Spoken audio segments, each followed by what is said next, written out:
Julie Hansen was 15 years old when she disappeared on July 7, 1972, in Naperville, Illinois.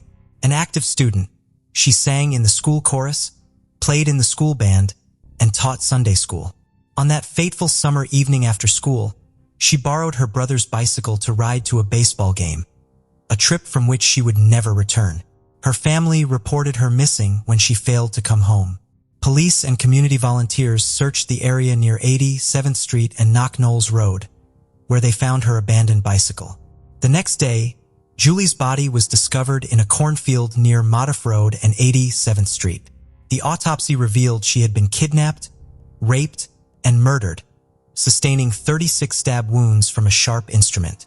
Despite intensive investigation, authorities couldn't identify a suspect or make an arrest.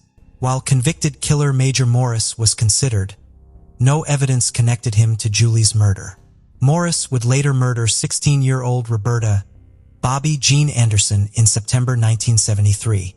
Bobby's body was found dumped on abandoned farmland less than a mile from her home, bearing 60 stab wounds. Both crimes shared disturbing similarities: young female victims who were raped, brutally stabbed multiple times, and left in rural locations. At the time of Anderson's murder, Morris worked as a teenage trash collector and suspiciously moved away days after her body was discovered. He remained free for 23 years until 1992, when a blood sample linked him to Anderson's murder. During a police interview, Morris confessed to raping and killing Anderson. His violent crimes shocked his wife, friends, and family, who described him as a gentleman with no prior criminal record. Morris was also connected to the September 1978 disappearance of Margaret Stern, who vanished while hitchhiking home from work, a murder he later admitted. While both Stern's and Anderson's bodies were found near where Julie's remains were discovered, Morris was ultimately cleared in Julie's case. Another suspect, serial killer and rapist Bruce Everett Lindahl, was eliminated in 2020. Lindahl was implicated in multiple 1970s to 1980s rapes and murders, including the 1976 killing of a 16-year-old DuPage County girl. His criminal career ended in April 1981 when he accidentally fatally stabbed himself in the thigh while attacking a teenage boy in his apartment. Though Lindahl operated during the relevant period and used similar methods, raping and repeatedly stabbing victims, 2020 DNA testing excluded him from Julie's murder. Naperville Police Chief Robert Marshall stated, "Over 49 years, we've pursued numerous leads and suspects, all eliminated through exhaustive investigation. The breakthrough came in 2021 when 76-year-old Barry Lee Welpley was arrested in Mounds View, Minnesota. At the time of Julie's murder, Welpley was in his late 20s and lived less than a mile from the Hansen family home. Genetic genealogy proved key. Crime scene DNA was matched to Welpley through a relative's DNA in commercial databases. Julie's case was never officially closed. Investigators persisted for nearly 50 years, with advancing DNA technology gradually providing answers. Julie's family expressed gratitude. "This has been a long journey. We're forever thankful to all who worked on this case." Welpley was held on $10 million bond in Ramsey County Jail before extradition to Illinois for trial. With DNA technology advancing rapidly, many cold cases may soon be solved, bringing justice to victims and closure to families. May the victims rest in eternal peace, and their loved ones find solace in justice served. Before we dive in, don't forget to subscribe to our new channel, where we uncover captivating and chilling cold cases that will keep you on the edge of your seat. You won't want to miss the twists and turns we have in store. Let's continue. The case of Lorie Nessen. Any detective will tell you that sometimes all it takes is one piece of information to solve a case. Reynoldsburg police got that tip on a cold case after 46 long years. On September 28, 1974, Lorie Nessen disappeared. She had attended a high school football game and subsequently a house party, according to police. Nessen was last seen walking home just after midnight. Nessen's naked body was discovered in a ditch on Rose Hill Road, but her garments were strewn across several miles. Due to the limited technology available at the time, the case went cold. At the request of Nessen's family, the Reynoldsburg Division of Police reopened the investigation in August 2019. Officer Craig Bradford took on the case because his daughter was 15 at the time, the same age as Nessen.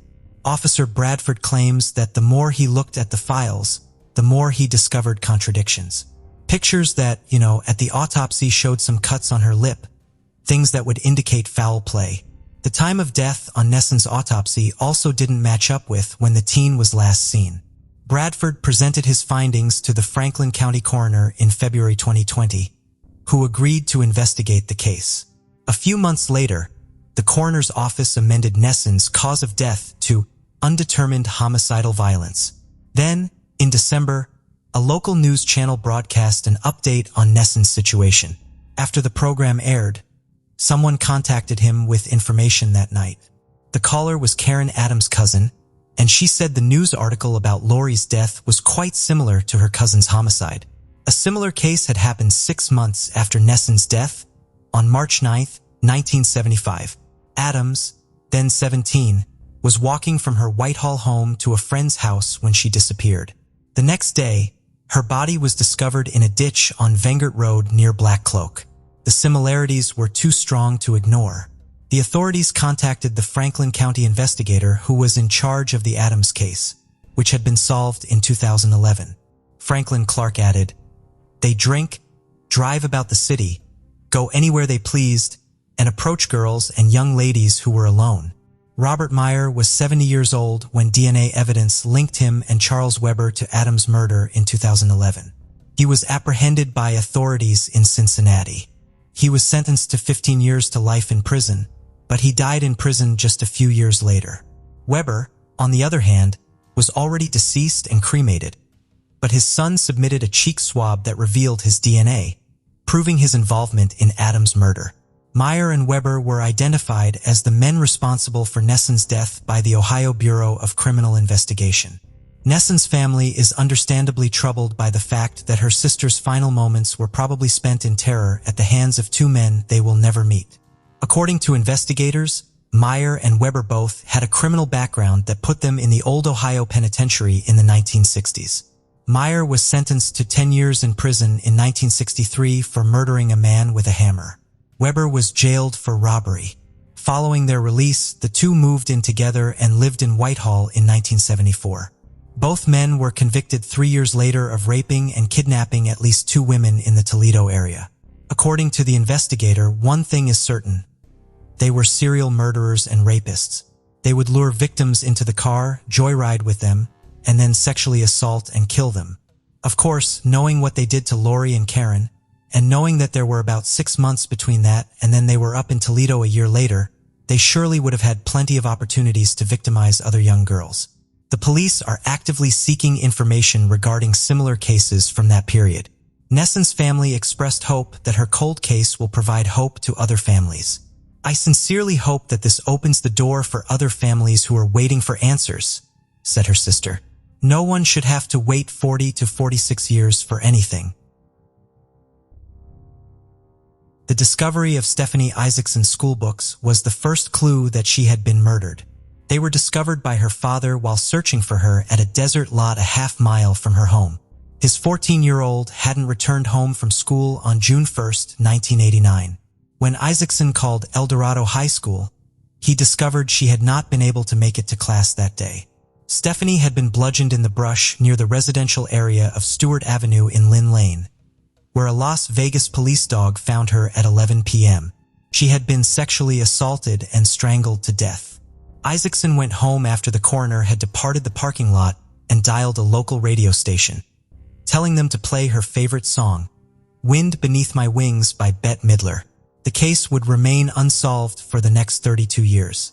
It only heated up again in 2020, when local entrepreneur and philanthropist Justin Wu donated $5,000 to the Texas-based Othram Lab. Wu requested that the lab process a cold case from the Metropolitan Police Department to serve the community. The department then began debating which case should be chosen for the test. Dan Long, a cold case investigator, said his associate Terry Miller was the one who dug up Stephanie's file first. Miller built a friendship with her family over 3 years and gave updates every 6 months. At first, the lab was unable to match the DNA found in Stephanie's clothes. Nonetheless, Miller pressed on. In January, police sent the remaining 12/10 of a nanogram of DNA, the equivalent of 15 human cells, to the lab. For reference, a normal consumer genetic test on a site like Ancestry.com uses at least 750 nanograms. In July 2021, the department announced a match, breaking the global record for using the least amount of DNA to solve a case in the process. Othram Lab was able to create a DNA profile of the suspect using the limited usable sample. From there, genealogists created limbs of a family tree. Investigators probed deeper into the case and came up with two plausible culprits. They eventually settled on Darren Roy Marchand, who had been charged in 1986 with killing a 25-year-old woman. Unfortunately, there will never be a conviction. He committed suicide at the age of 29 in 1995. The DNA logged at his suicide was a match for the semen on Stephanie's garment. Stephanie's family was devastated by the news. During a recent phone conversation from his home in South Dakota, her father stated, "That son of a bitch got me twice. The first time he killed my daughter, and the second time I didn't get the chance to see him in the eyes." Marchand's biography has become hazy over time, and his family has declined to comment. However, some facts have been preserved. When he was 20 years old, he was charged with strangling 25-year-old Nanette Vandenberg in March 1986. Vandenberg was discovered naked in her East Trompcanoe Avenue apartment's bathtub, and Marchand's fingerprints were discovered near the body. According to his arrest report, Marchand was with Vandenberg at the now-defunct Nevada Palace Casino when she was killed. He confessed to detectives that he had left her there and gone to bed. After 2 days of testimony, the lawsuit was dismissed. The fingerprint evidence was deemed insufficient to proceed by the Department of Peace. Since then, police have linked the DNA found in that case to that found in Isacson's case, and it was a match. According to Clark County District Court documents, Marchand was also awaiting punishment for open and gross lewdness when Stephanie died on July 1, 1989. He was charged with 5 counts of open and gross lewdness in January 1989. One for each of the women he was accused of publicly exposing himself to. Marchand pleaded guilty to one offense in April, and the others were dropped. He was sentenced to a maximum of 1 year of probation on August 29th, and 9 months later, he was released from probation. With the money donated to Othram Lab, Metro hopes to analyze at least one more cold case. Investigators are now trying to figure out why Marchand killed himself and if he had any other victims. "I'd like to think that he committed suicide because of the things he was doing," Long said, "but I can't tell you that at this point." Augustina Halibert was born on March 23, 1991, in the province of Buenos Aires, Argentina. She belonged to a well-known family and was the eldest of 3 daughters of the couple Carolina and Edgardo Halibert, who served as the Secretary of Health of their city. Her uncle, Herman Halibert, held the position of tourism minister and was a pre-candidate for deputy in the Rio Negro region. Consequently, the Haliburton family was widely recognized in their province and other regions of Argentina. Those who knew Augustina since her childhood consistently praised her outstanding qualities. She was described as a sensitive, sincere, and loving child who had a passion for dogs and excelled in design, crafts, and decoration. Helen, who shared her adolescence with Augustina, observed her creative talent from a very young age. Helen recalled that when they were in school together, each class was assigned a theme, and Augustina always took the lead in decorating the classroom entrance with her impressive drawings and giant models. While her classmates were cutting and pasting, they followed Augustina's lead because they knew she was steps ahead, creating incredible models. Augustina also had a strong interest in fashion. She even designed the graduation sweaters for her high school class. Those close to her affectionately called her Agos and described her as sociable and an excellent hostess. She loved dressing up, and during her teenage years, her friends often gathered in the garage of her house for pre-dance parties. She would try to introduce her different groups of friends to each other, always striving to connect people. Augustina enjoyed baking and cooking, and she was skilled at it. She had a keen sense of taste and excelled in many things. She had a curious nature, and when something piqued her interest, she pursued it. After completing her secondary education, she initially enrolled in architecture but later abandoned it. During that time, she focused her energy on fashion design and studied it for a while, but she ultimately changed her direction. Nevertheless, she was a successful young woman who used her knowledge to chase her dreams. She even started her own clothing brand, worked as a model, and was building her career. At some point in her adult life, Augustina's path crossed with Juan Manuel Riverter, with whom she began a relationship that seemed to be going well. Little is known about Juan Manuel's life, and even the names of his parents have not been disclosed. Only a text from an acquaintance referred to them as Moni and Maurizio, and other family details remain unknown. The only accessible information about Juan Manuel is his LinkedIn profile, where he is promoted as a software engineer, a graduate of the National Technological University in Argentina, although his listed place of residence was Toronto and its surroundings in Canada. Interestingly, a search in the university did not reveal him as a graduate.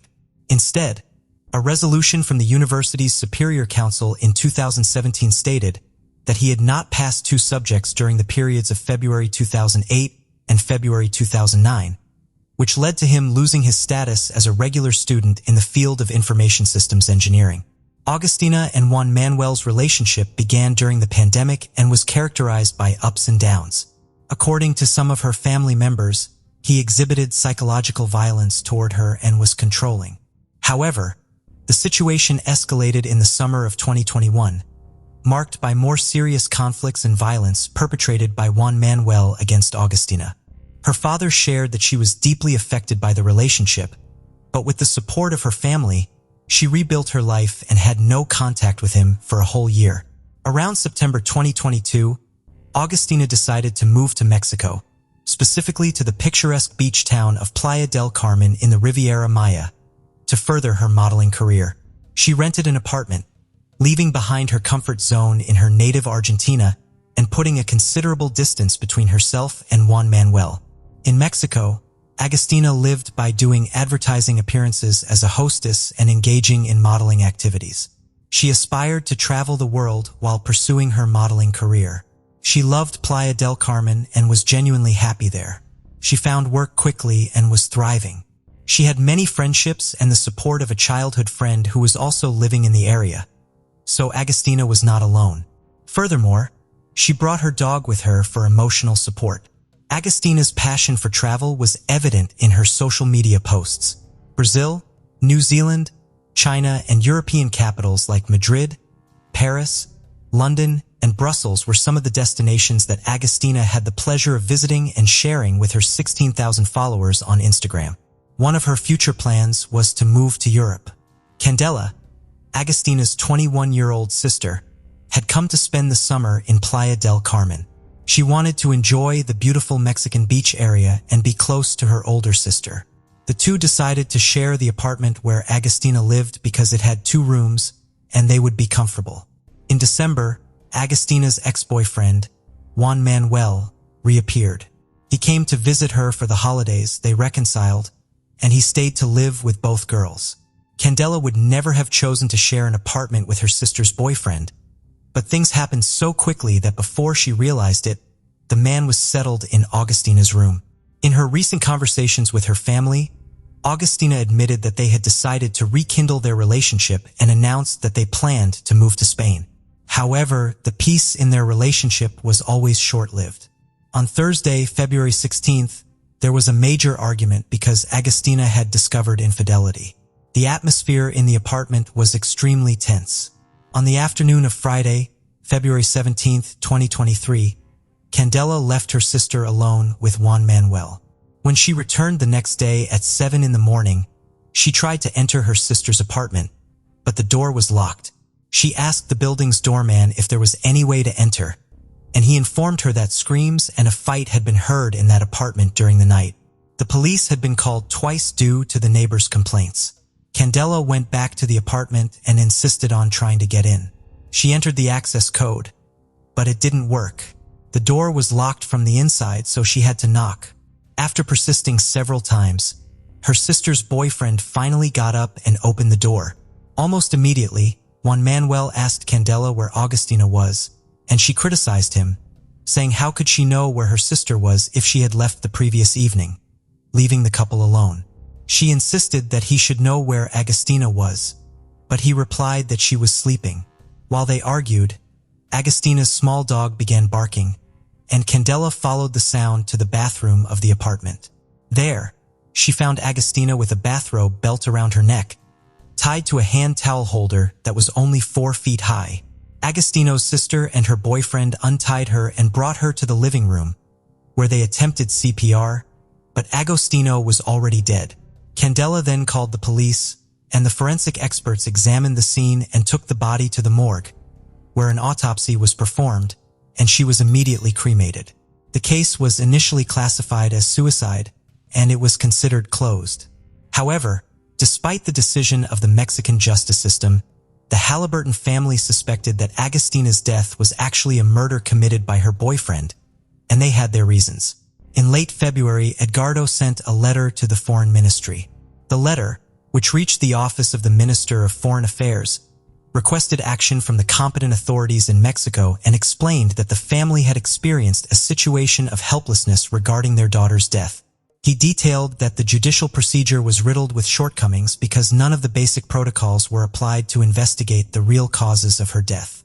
The boyfriend was not detained, his phone was not confiscated, and no toxicological tests were conducted, nor were any injuries checked.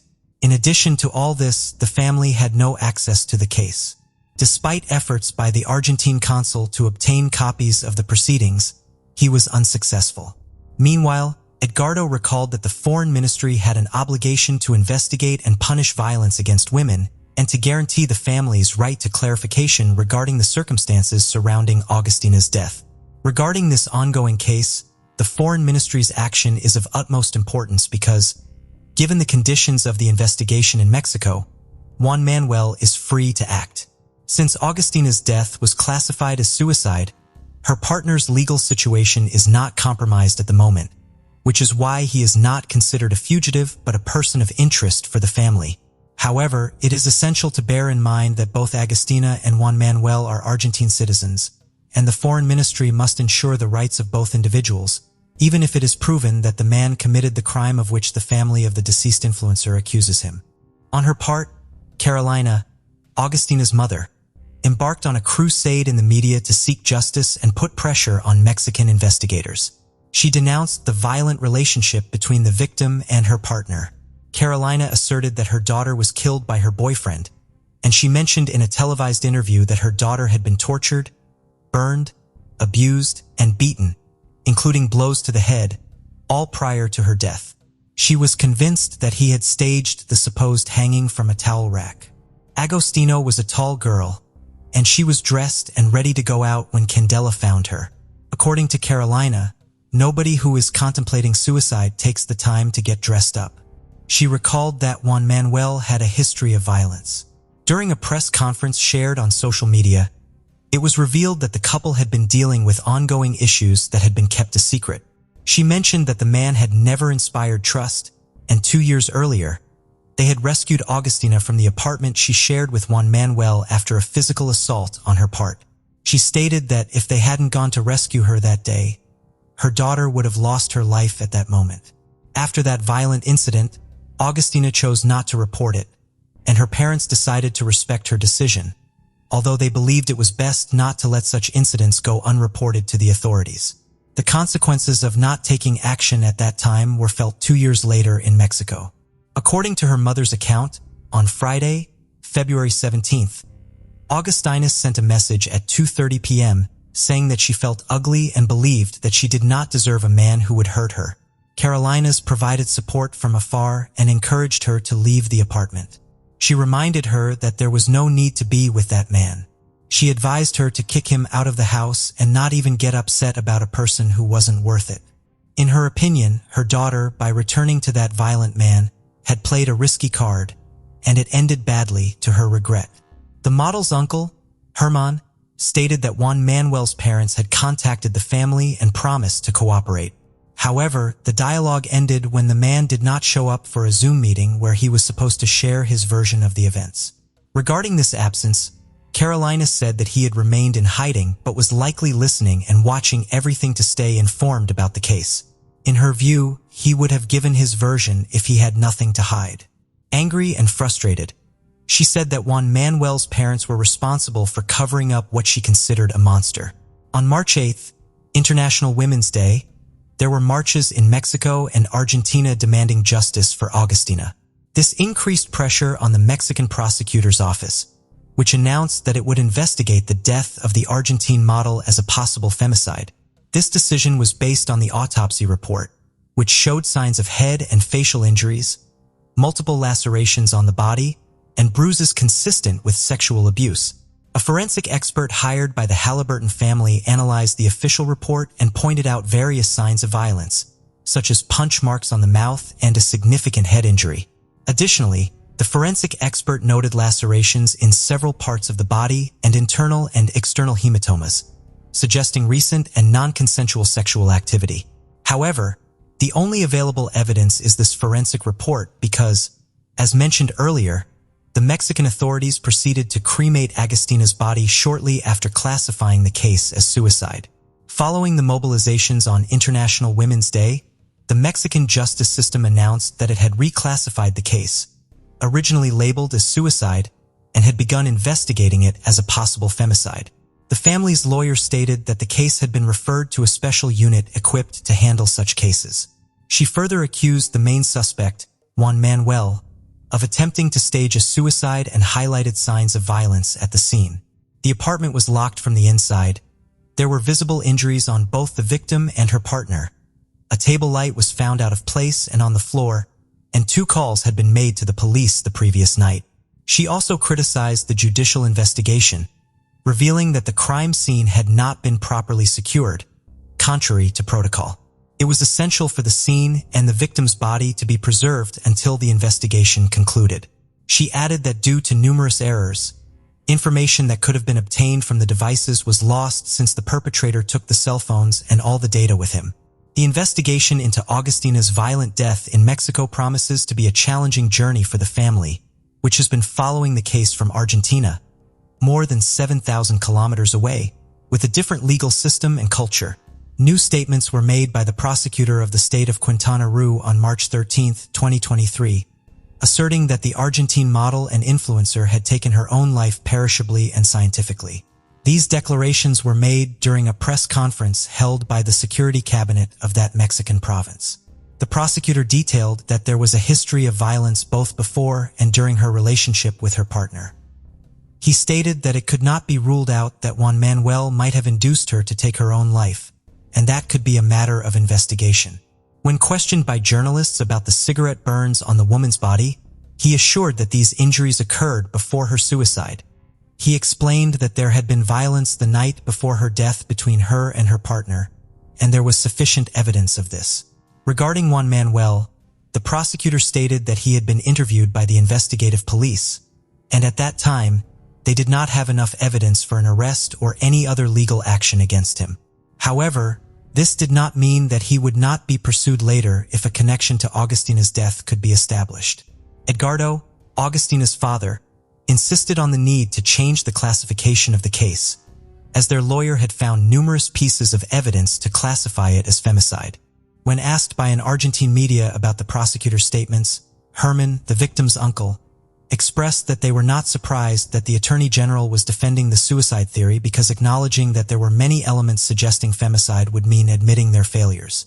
He believed that the prosecution had acted clumsily and hastily in the early stages of the investigation, leading to the loss of crucial evidence.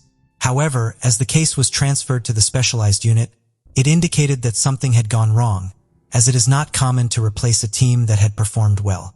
He argued that the prosecutor was trying to defend the initial theory because going in a different direction would be an acknowledgement of their poor work. Gerardo Reynoso, a journalist, provided details of the judicial process. He explained that the Prosecutor General's office reclassified the death as femicide due to pressure from Augustina's family, the lawyer, and a feminist march on March 8th. However, in the subsequent hours, the justice system announced that they were still considering the suicide theory. He highlighted that, in general, the prosecutor's office did not want to validate the independent expert opinion that had found injuries compatible with femicide. Recognizing this would mean accepting that someone outside the prosecutor's office had solved a problem they should have handled with a properly executed expert analysis. Regarding Juan Manuel's situation, he pointed out that the prosecutor's office would have to call the boyfriend to discuss the case. In the event of her suicide, he would inevitably be part of the investigation, at least in the statements that should have been taken to determine what had happened. To make matters worse, the journalist emphasized that the crime was discovered on a weekend, and during weekends in Mexico, intern trainees and junior investigators typically handle duties. This could have been the reason why everything was mishandled. He believed that their actions were not malicious but rather due to a lack of experience, and this was reflected in how the case was handled. Some days later, in Argentina, news surfaced about a call received by Augustina's father. A couple of days after the Women's Day March, a prosecutor from Quintana Roo contacted Edgardo by telephone on the instruction of the state prosecutor's office, who wanted to speak with the family. Before hearing from the father, the person on the phone, speaking on behalf of others whose identities were unclear, stated that the system wanted to apologize for what had happened. They emphasized that if Augustina's boyfriend bore any responsibility, they would certainly prosecute, as there was no intention within the prosecutor's office to cover up anything. They added that if any public servant from the prosecutor's office was found responsible, measures would be taken. He also quickly clarified that he would organize a meeting with the general prosecutor and a team of experts to show the father what they had. He stated that the general prosecutor had instructed that other state agencies in Mexico should also review the autopsy. Then, the prosecutor, who had been speaking gently, abruptly shifted his tone and raised a complaint. He mentioned that it had been claimed that they did not follow the femicide protocol, and he argued that every death of a woman was worked on according to the femicide protocol.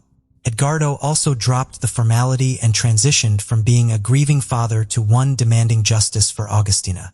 After asking the prosecutor for his name, he directly addressed him as Carlos and firmly presented his point of view on the matter. He told him that if supposed experts found a young girl deceased in the situation she was in, hanging with a man inside the residence, and they didn't detain that man, didn't take his statement, and didn't seize his phone, then the investigation left much to be desired. He added that after reviewing the autopsy and witnessing what his daughter had endured, the conclusion for him was that everything had failed, a 100% failure, because his daughter had died. The latest information came in March, just days before the 1-month anniversary of Augustina's death. The hypotheses of suicide and femicide are still being pursued on separate tracks. Helibert's lawyer said that the case had been transferred to the Women's Crimes Division, meaning Augustina's case is now on the femicide and gender violence table. She continued to work with the prosecutor handling the case and focused solely on demonstrating the femicide angle, providing more evidence and investigating the boyfriend's involvement. She apologized for not being able to provide more details but explained that all leads related to the murder were under seal. Regarding the question of when Juan Manuel could be arrested, the lawyer stated that it would depend on the conclusion of the investigation and that it was up to the prosecutor to determine if sufficient evidence had been provided or if more was needed. However, she reiterated her confidence in being able to prove everything. Neighbors reported hearing screams until around 2:30 in the morning. According to statements obtained after that time, silence prevailed at the scene. The time of death listed in the incomplete autopsy report is 4 a.m. While Augustina's family continues to demand justice, the alleged perpetrator is in an unknown location. Although the Mexican justice system has not issued an arrest warrant against him, and no judicial proceedings have been opened in Argentina because the alleged crime occurred in another country, he remains free. However, he has not made himself visible and has not faced the family of the girlfriend he supposedly loved and lived with until the day of her death. This case is still in development, but due to its preliminary stage, many proceedings are conducted discreetly and away from the media. The prosecutor's office investigating the alleged femicide issued a document to determine Reverter's whereabouts. The order was issued on June 7th by the Specialized Prosecutor's Office for the Investigation and Prosecution of Femicide to search for, locate, and request Reverter's presentation without depriving him of his freedom. As stated, the goal is to expand their interview to gather more information and comply with this authority's request. Minor Liz Minnie Soriano murder case.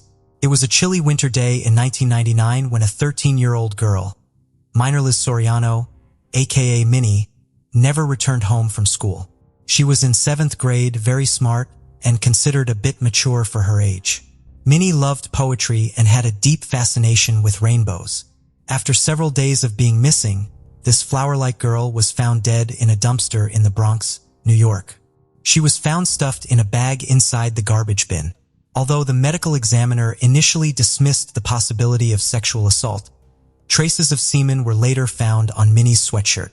The cause of her death was determined to be strangulation.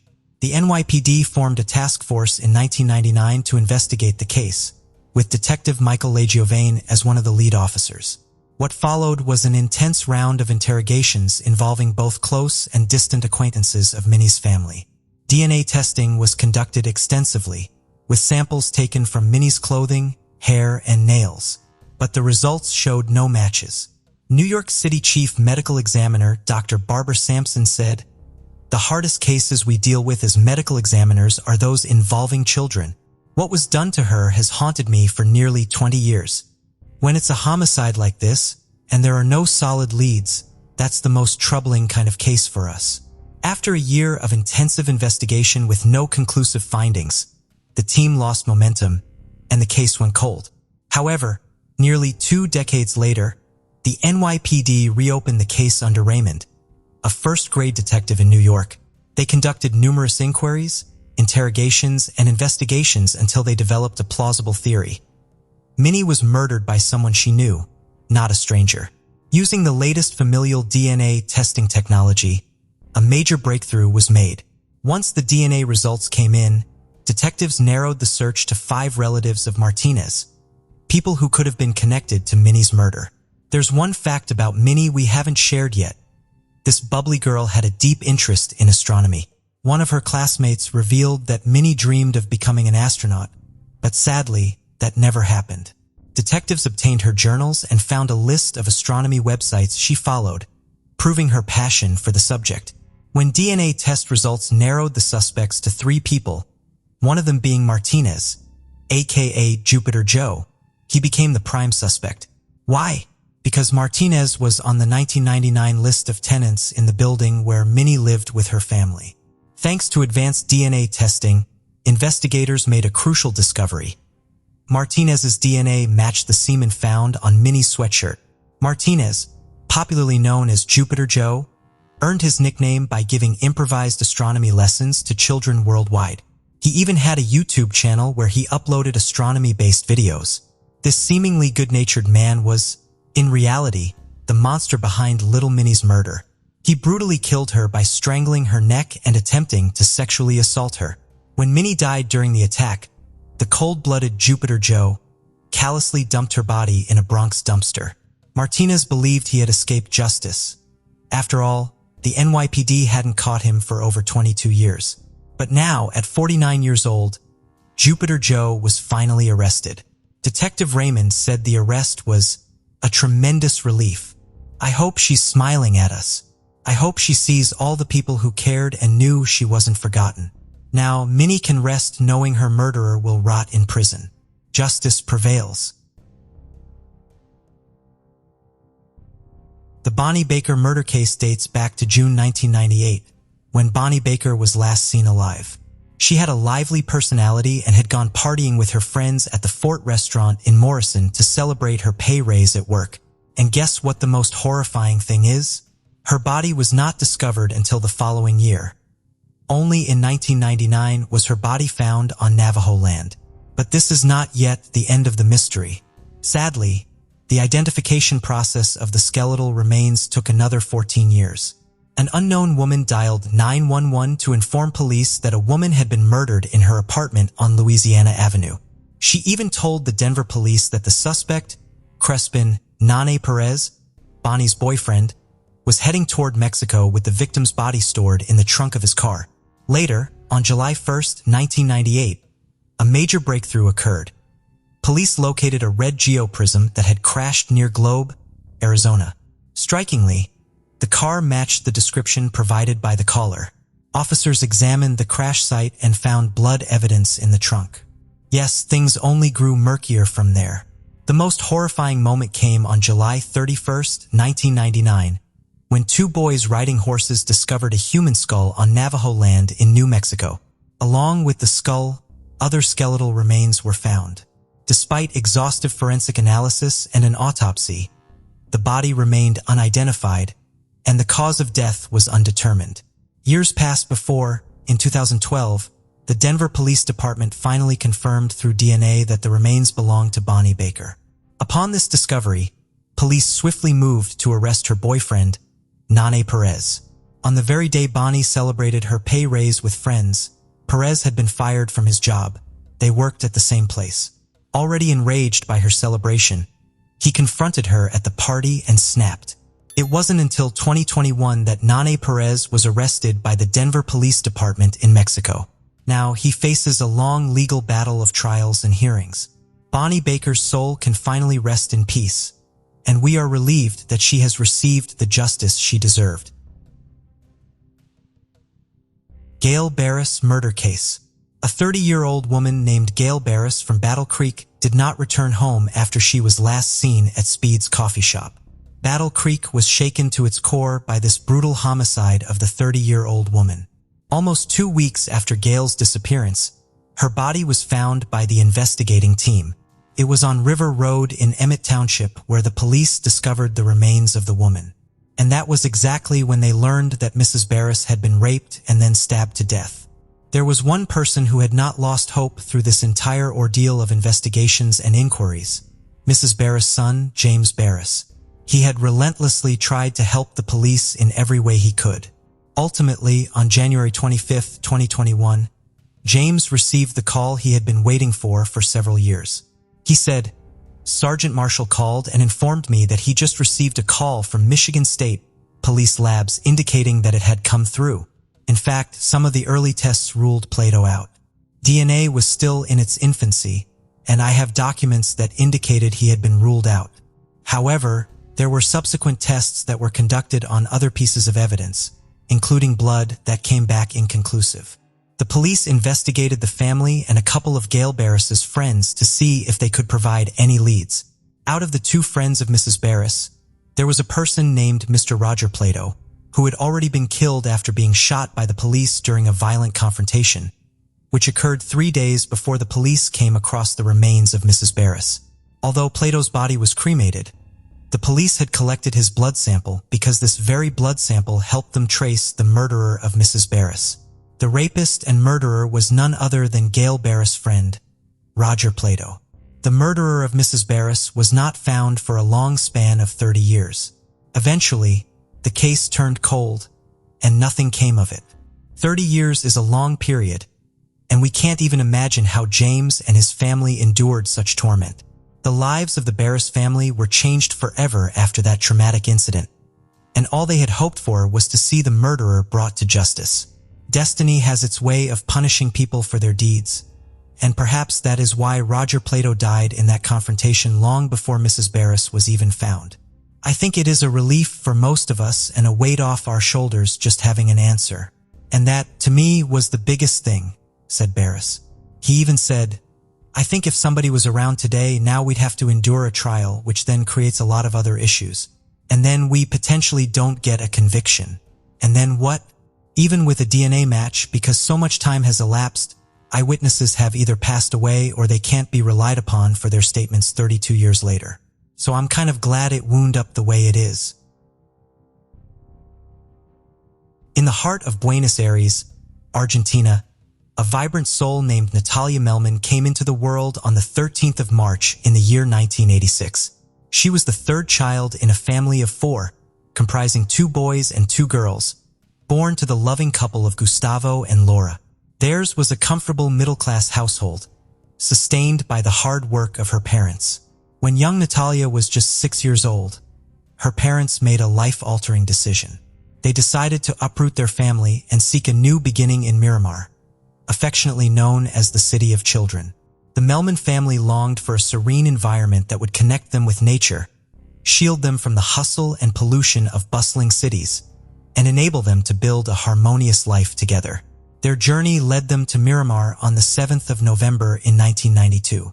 Nestled on the Atlantic Ocean coast, Miramar enchanted with its picturesque landscapes and captivating beaches. Its population hovered around 35,000 residents, and the city's economy thrived during the vibrant summer tourist season. Agriculture and agro-industry played significant roles. As the year 2001 dawned, Natalia found herself immersed in her studies at high school. She was a brilliant student, consistently achieving top-notch grades. However, her commitment to academics did not hinder her sociability. Among her peers, she was celebrated for her infectious cheerfulness and outgoing nature. Such qualities led to her being chosen as the class representative, a testament to her popularity. Yet, like any typical young person, Natalia cherished her moments of leisure. She frequently embarked on adventures to various dance venues where the rhythm of life blended with her youthful spirit. In the vibrant nightlife of Argentina, these venues are commonly referred to as boliches, and they often attract a young, enthusiastic crowd. Natalia, a bright and determined young woman, had a clear sense of how to balance her pursuit of fun without compromising her aspirations. She was deeply committed to her responsibilities and had her eyes set on a future that held a special place in her heart, a future in medicine, with a particular fascination for obstetrics, where she envisioned herself helping bring new life into the world. Natalia possessed a level of maturity and charisma that made her seem older than her years, endearing her to a wide circle of friends. Despite being in a relationship, she confided in her close friends about lingering feelings for her previous boyfriend, who had also moved on to a new romance. Her mother fondly remembered her as a passionate and loving young woman. On the evening of Saturday, February 3, 2001, just 1 month shy of her 15th birthday, Natalia found herself grappling with a whirlwind of emotions. Weary from overthinking and worrying, she decided to embark on a night out with 2 of her friends, seeking a temporary escape and a chance to clear her mind.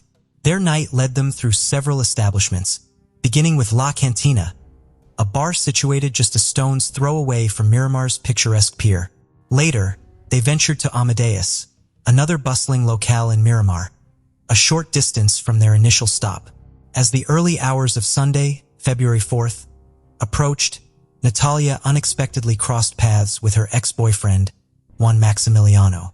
She contemplated striking up a conversation, driven by a desire to rekindle their romance, but was disheartened to find him in the company of another girl named Diana.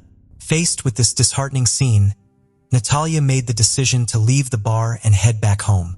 Dawn was breaking, and Natalia had experienced a tumultuous night characterized by moments of joy interspersed with spells of sadness. Her emotional state fluctuated from laughter to introspection in the blink of an eye. At around 7 in the morning on that fateful Sunday, February 4th, Natalia bid her friends farewell, unaware of the harrowing ordeal awaiting her as she walked away from the bar. A sense of vulnerability and solitude accompanied her, the residue of the night's mixed emotions. Unbeknownst to her, a man named Gustavo Fernandez, often referred to as El Gallo, had begun trailing her from a distance. Gustavo was a figure with a troubled history. In those early 2000s, at the age of 30, he carried a past marked by incarceration. In the pre-dawn hours of February 4th, he had been present at one of the entertainment venues Natalia and her friends had visited. During this pivotal moment, a sinister plot had been set in motion. Gustavo, while enjoying himself at the bar, was approached by 3 officers from the Buenos Aires Province Police. These officers joined Gustavo, and together they concocted a disturbing plan. While Natalia had ventured several streets away from the bar, lost in her thoughts and weary from a night of dancing, an unexpected police patrol pulled up beside her. Gustavo, who had been surreptitiously tailing her, launched a shocking assault. A violent struggle ensued as he forcefully attempted to coerce Natalia into the patrol vehicle. Initially, he resorted to physical aggression, striking and pushing her. Despite her brave resistance, Natalia was overpowered by the sheer strength of her assailant. In a harried and alarming manner, Gustavo succeeded in placing her inside the trunk of the vehicle. Remarkably, Gustavo then continued to walk away nonchalantly, as if nothing untoward had occurred. Meanwhile, the three police officers sped off with Natalia towards the outskirts of the city. Their destination was a rustic cabin in an area devoid of basic amenities like water and electricity. It was a remote and desolate location chosen as part of their sinister plan. Back at the Melman family's home, the arrival of the morning on Sunday, February 4th, initially seemed like any other day, but swiftly transformed into a day of anguish. Laura, Natalia's mother, sensed that something was amiss when her daughter failed to return home for the night.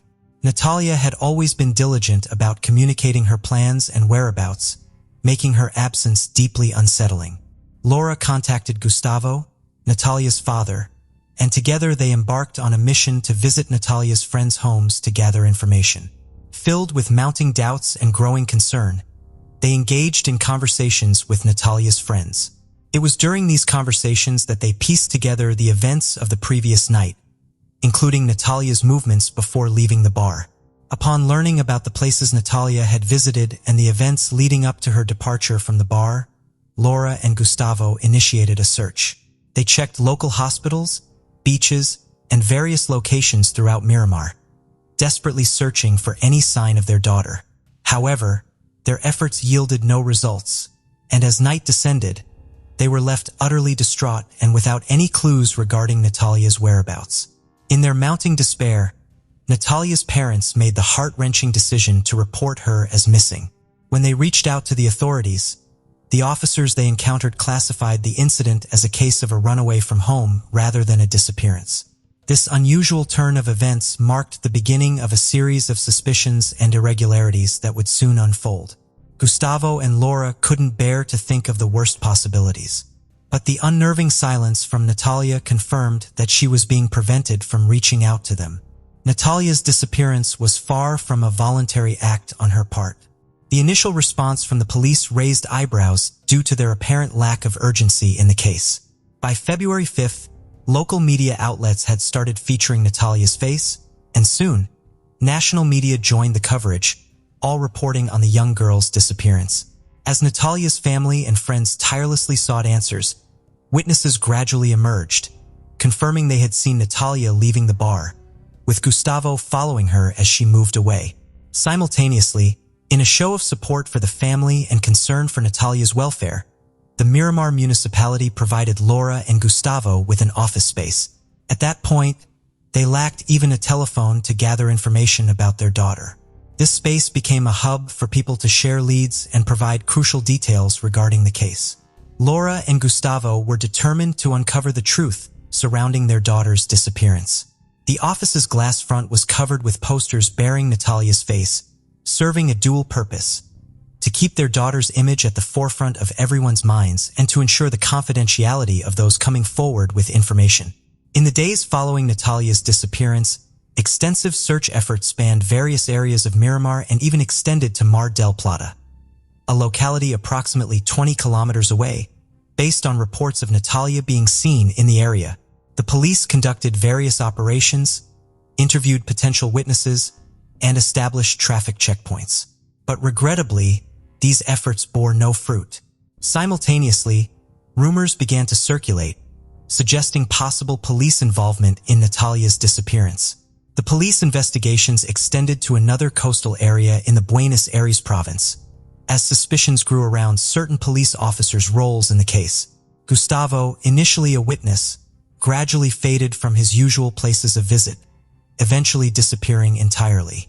This development frustrated the Miramar community and deeply distressed Natalia's parents. They felt betrayed and couldn't comprehend how the prime suspect in their daughter's disappearance had managed to escape scrutiny. Days turned into weeks, and the official authorities remained tight-lipped, prompting the community to express their dissatisfaction. A series of protests erupted, demanding answers regarding Natalia's case.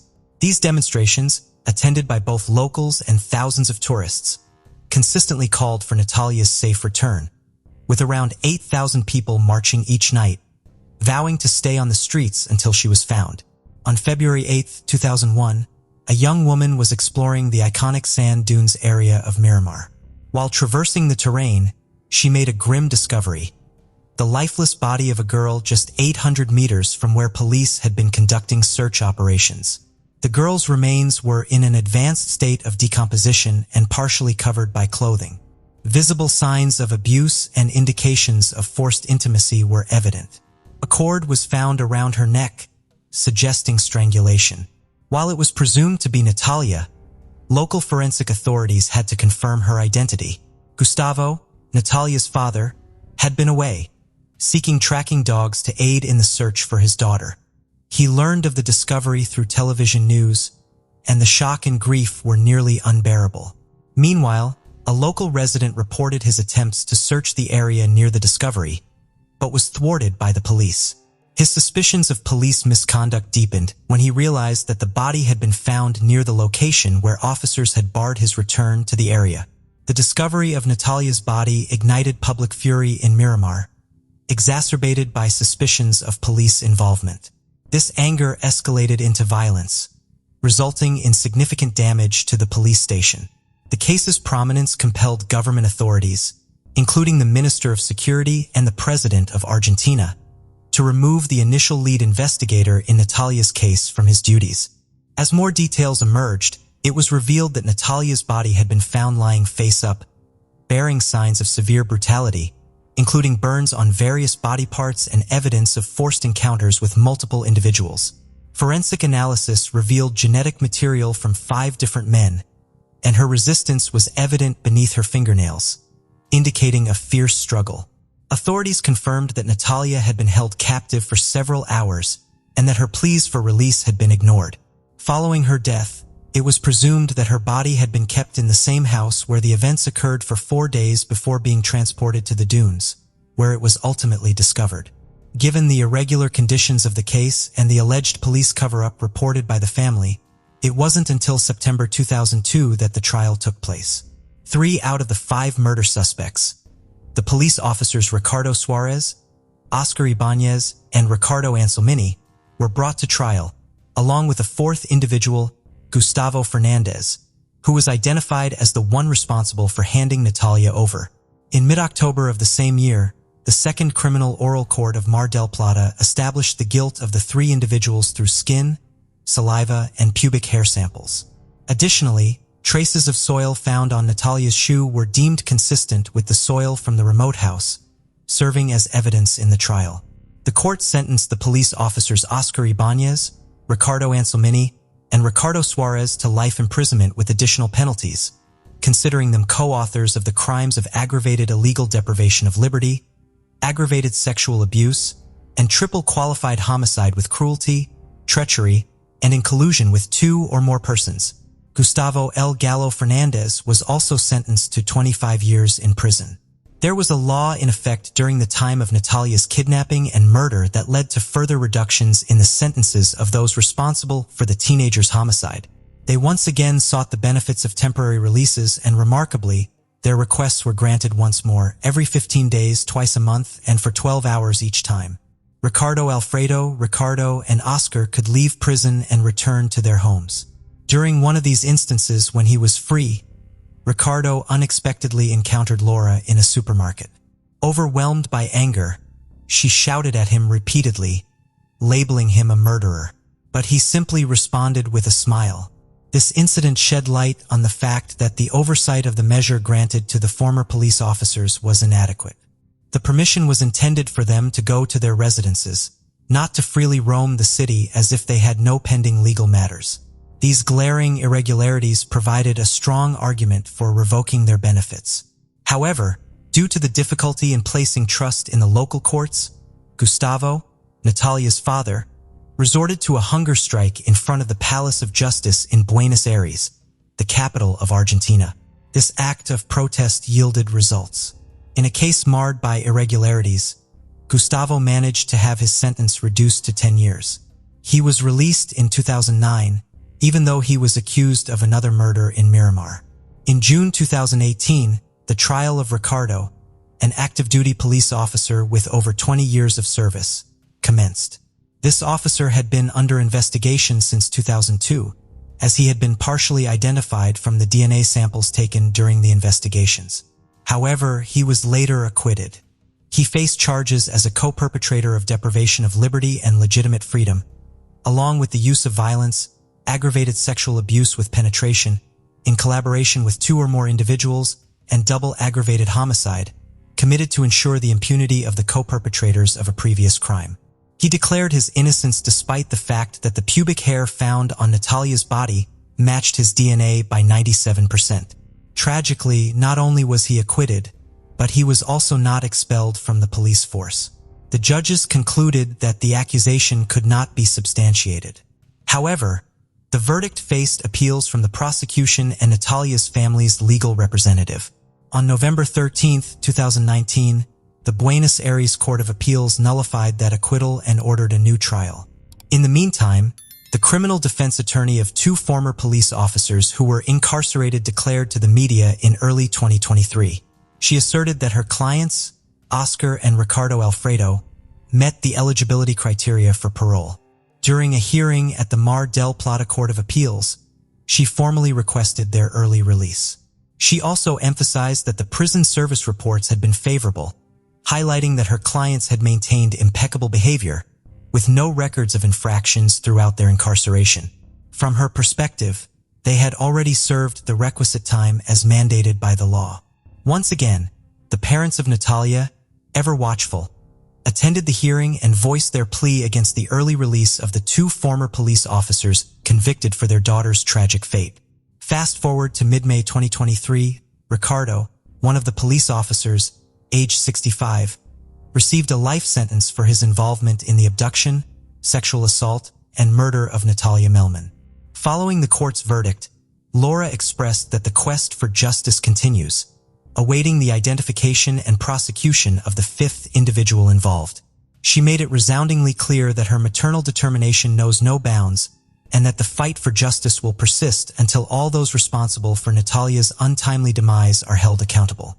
The Natalia Melman case underscores the paramount importance of a trustworthy and impartial justice system where individuals responsible for criminal acts, regardless of their background, face the legal consequences commensurate with their actions.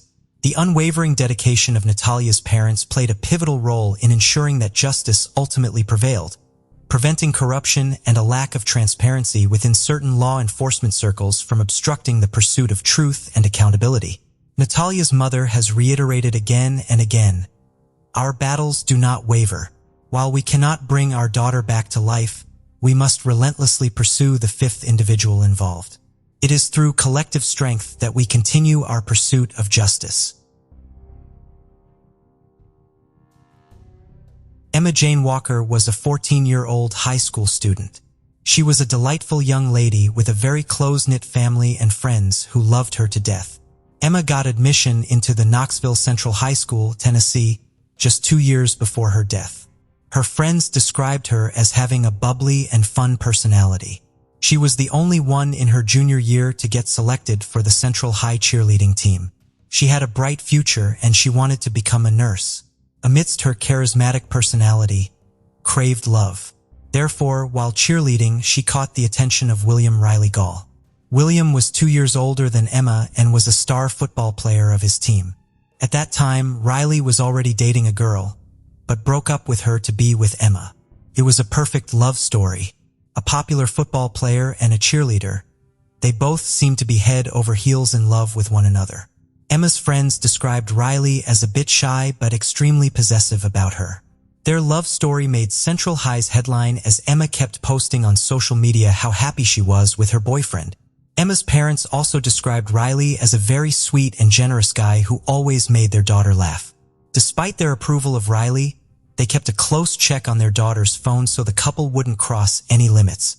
Fast forward a few months later, Riley's behavior started changing immensely as he started controlling whatever Emma did. Her parents saw this toxicity in their daughter's relationship and decided to step in and take her phone away. This did not stop Emma from contacting Riley, as he gave her an iPod Touch with which she would text her boyfriend secretly. 2 years had passed and Emma was 16 years old now. Her relationship with Riley kept getting worse day by day. Riley would text her things like, "You are dead to me and I won't ever see your face again," to things like, "I am really sorry, you know that I love you." It was getting harder for the Walkers to see their daughter suffering because of her boyfriend. Riley's mom, Jill Walker, asked Riley to stay away from her daughter in order to protect her. Finally, in the fall of 2016, Emma broke up with her player boyfriend. Around that time, Riley had graduated high school and had been a junior in Maryville College, which was only 30 minutes away from Emma's house. This was a deal breaker for Riley as he tried to take his own life by swallowing Vicodin pills in his dorm room. His friends witnessed his behavior and how much he was obsessed with Emma. Meanwhile, Emma's life started getting better. She started spending quality time with her family and friends and also realized that she deserved better. Things started getting normal for the Walker family as the breakup proved to be healthy for their daughter. It was a normal Saturday and Emma was at a friend's house celebrating their victory in the annual football game. Around midnight, Emma started receiving mysterious texts.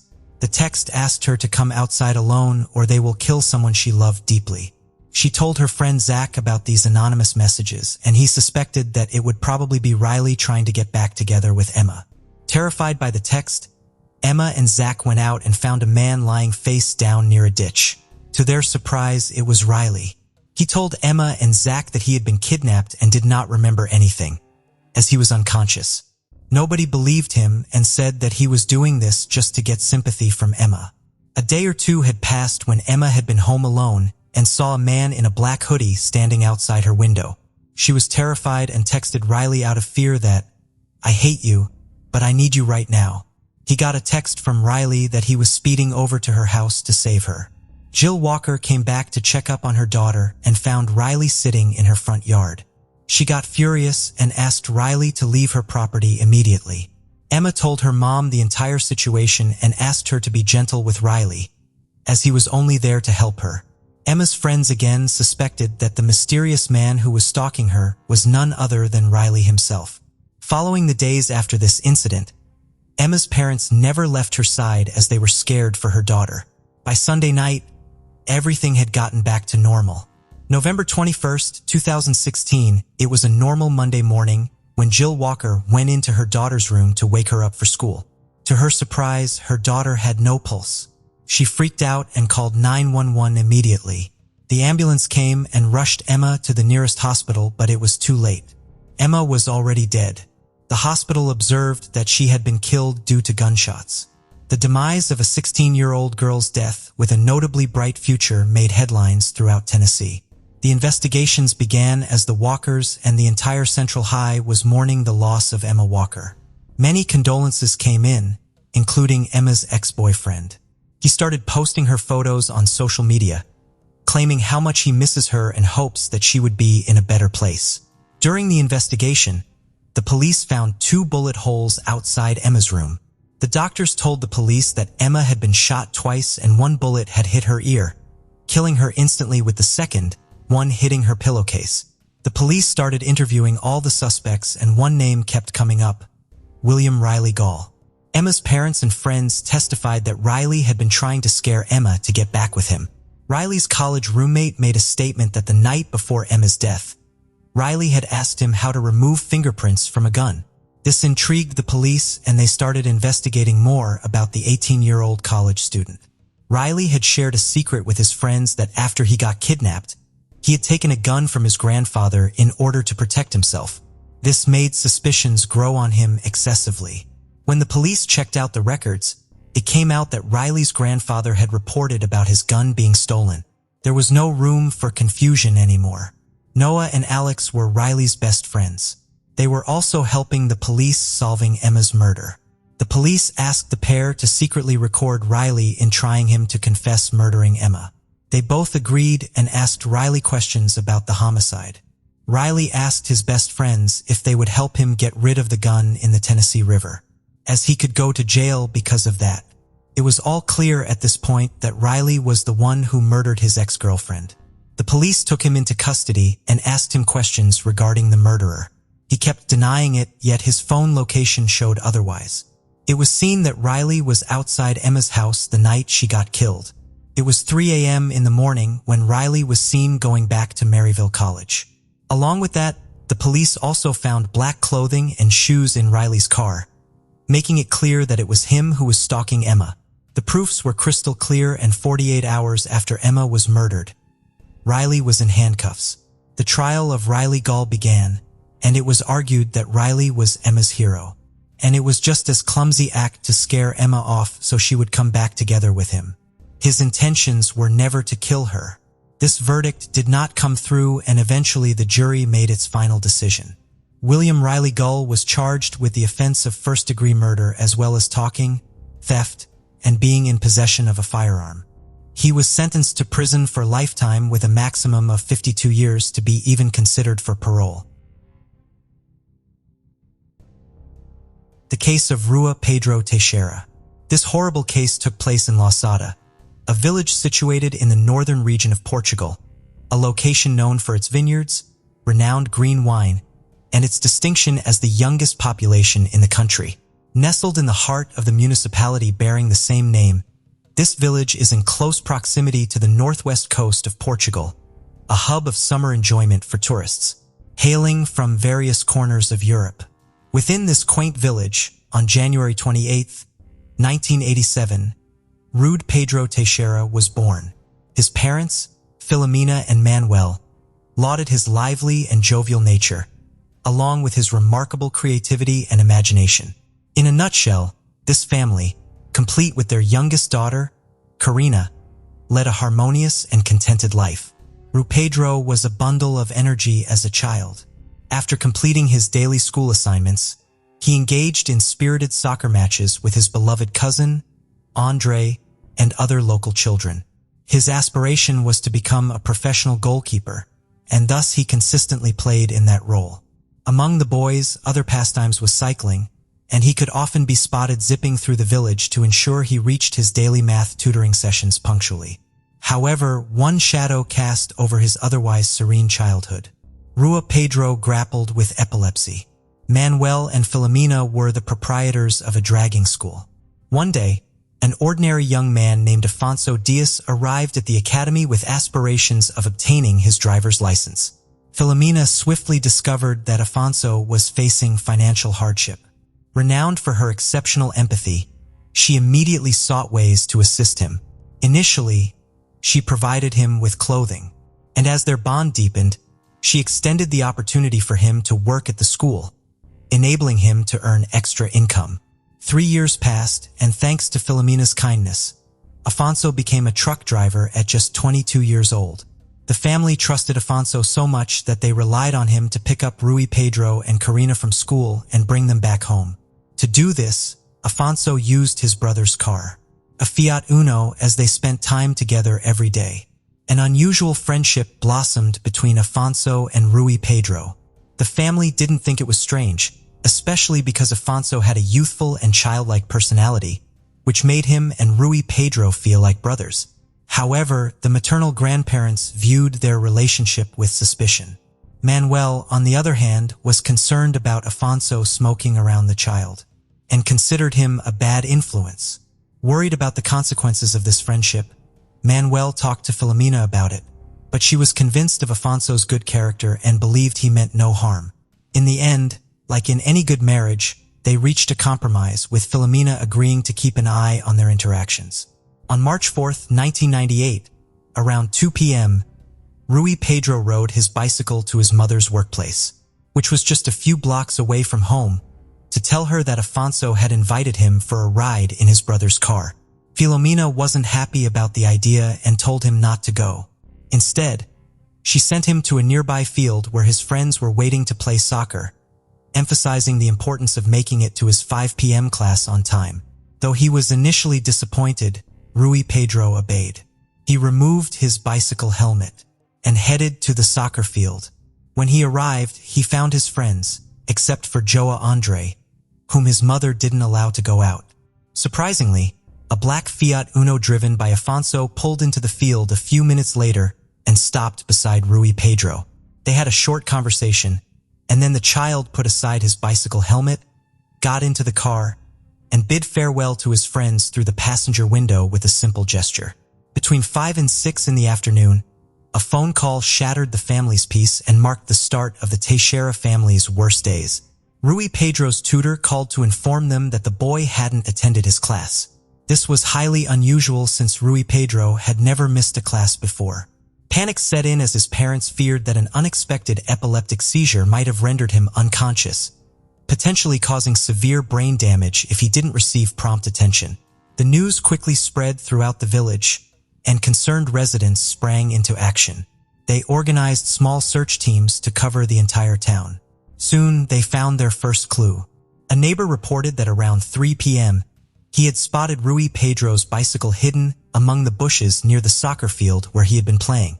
Manuel and Filomena knew their son very well. They understood that his bicycle meant the world to him, and he wouldn't just leave it behind without a good reason. This led them to believe that Rui Pedro might have been taken against his will. Without hesitation, they rushed to the police station to report his disappearance. Upon receiving the report, the police launched their investigation by questioning the 3 boys who had been playing soccer with Rui Pedro. These friends recounted how a black car had entered the field to pick up their friend, identifying Afonso as the driver. They emphasized that Afonso's behavior had been strange and controlling toward their young companion. Initially, the officers doubted the children's accounts and chose to disregard their statements. However, they mentioned the misleading lead to the mother, which raised her suspicions. Filomena then mentioned Rui Pedro's request from that same afternoon to meet up with his friend. Immediately, everyone's attention turned to the truck driver, and the authorities proceeded to search his home.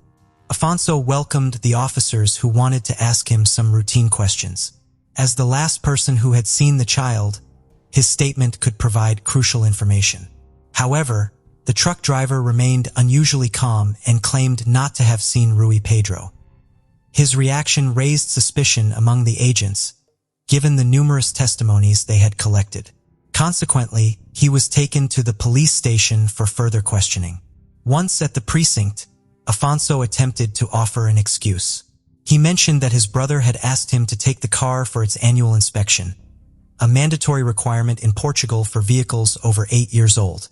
However, records showed that he had never attended the scheduled appointment for that afternoon. Afonso persisted with his story, continuing to deny that the child had gotten into the car hours earlier. He admitted to a brief encounter of only 5 minutes with Rui Pedro before 2 p.m. Afterward, he claimed to have driven to a nearby town, which was about 15 kilometers from Losada, and parked in front of a pharmacy. Afonso asserted that he stayed in the car for a while before deciding to take a stroll through the city, even mentioning that he admired the shop windows. When he grew tired, he drove to his girlfriend's house, arriving at 6:45 p.m. The woman lived in another village in the region, just 11 minutes away from Losada. Meanwhile, at the police station reception, Rui Pedro's grandfather and cousin anxiously waited, determined to apply pressure to expedite the investigations. When Afonso's interrogation concluded, the two of them crossed paths with the suspect in the hallways. Upon seeing him, the grandfather desperately inquired about his grandson's whereabouts and offered anything in exchange for an answer. Afonso broke down in tears and insisted that he didn't know where the child was, but he warned that if they wanted to find him, it was essential to close all borders because he had probably been kidnapped and was on his way to a foreign country. The cousin also confronted Afonso and even mentioned a conversation they had with Rui Pedro the day before. The man's only response was to shout at the boy to be quiet once and for all, but the cousin remained unfazed. On the contrary, he continued the narrative with more details. Afonso had offered to take both of them to meet prostitutes and said that the meeting point would be a vacant lot. Following these events, a large-scale police investigation was launched in the region involving local residents, firefighters, and even the assistance of bloodhounds to find the trail of the lost child.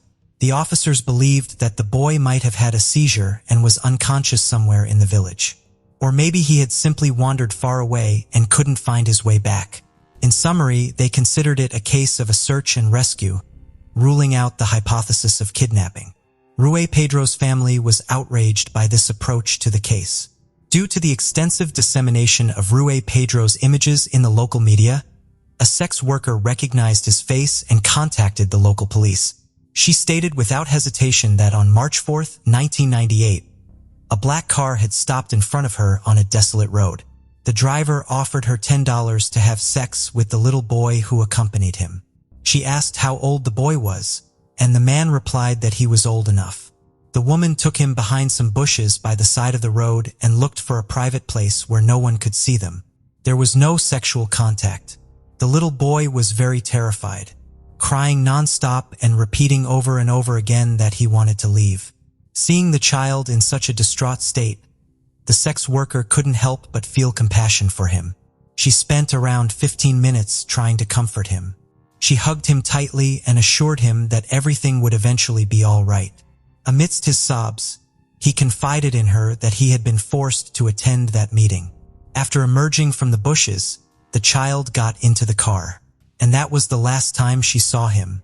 All signs pointed to a kidnapping, but even with this compelling witness statement, the police still hesitated to fully embrace this theory. In a desperate plea, the family begged the authorities to act urgently, stressing that each passing moment could be critical to the child's survival. The following morning, just after the court's opening, they managed to persuade the public prosecutor's office to request the intervention of the judicial police, a specialized agency responsible for investigating serious crimes like homicides, kidnappings, organized crime, and terrorism. Within 24 hours of Rui Pedro's last sighting, several judicial police officers arrived in the town. In the subsequent days, alongside family members and neighbors, they meticulously combed through the entire region, suspecting that Rui Pedro might have been left somewhere. The distribution of posters featuring the child's photograph escalated, reaching a national level, and the entire country of Portugal was deeply shaken by the case. The disappearance of the child sparked an overwhelming sense of collective sorrow. People referred to Rui Pedro as our boy or our little Pedro. Simultaneously, the family began receiving a barrage of phone calls, many of which were tormenting and distressing. Some claimed to have Rui Pedro in their custody, while others provided leads to his whereabouts that ultimately led nowhere. The most audacious callers even demanded a ransom payment. One particular and terrifying call featured a child whose voice sounded eerily similar to Rui Pedro's. Amidst screams and tears, he desperately called out for his mother. Citing the challenge of tracing all communications, the police decided not to pursue any leads that came through phone calls. The family's desperation grew, and the omission of potentially valuable information for the ongoing investigation appeared both inept and negligent. In April 1998, 1 month after the disappearance, a suspicion emerged. A renowned Portuguese journalist traveled to Disneyland in Paris with his wife and children for a report intended to be published in a widely read magazine, with national circulation in Portugal. The article featured a series of portraits of him and his family at various park attractions. Among these images, one particular photograph raised alarm bells. In the background, a small child could be seen with a man dressed in red. Filomena and Manuel saw the photograph and firmly asserted that it was Rui Pedro.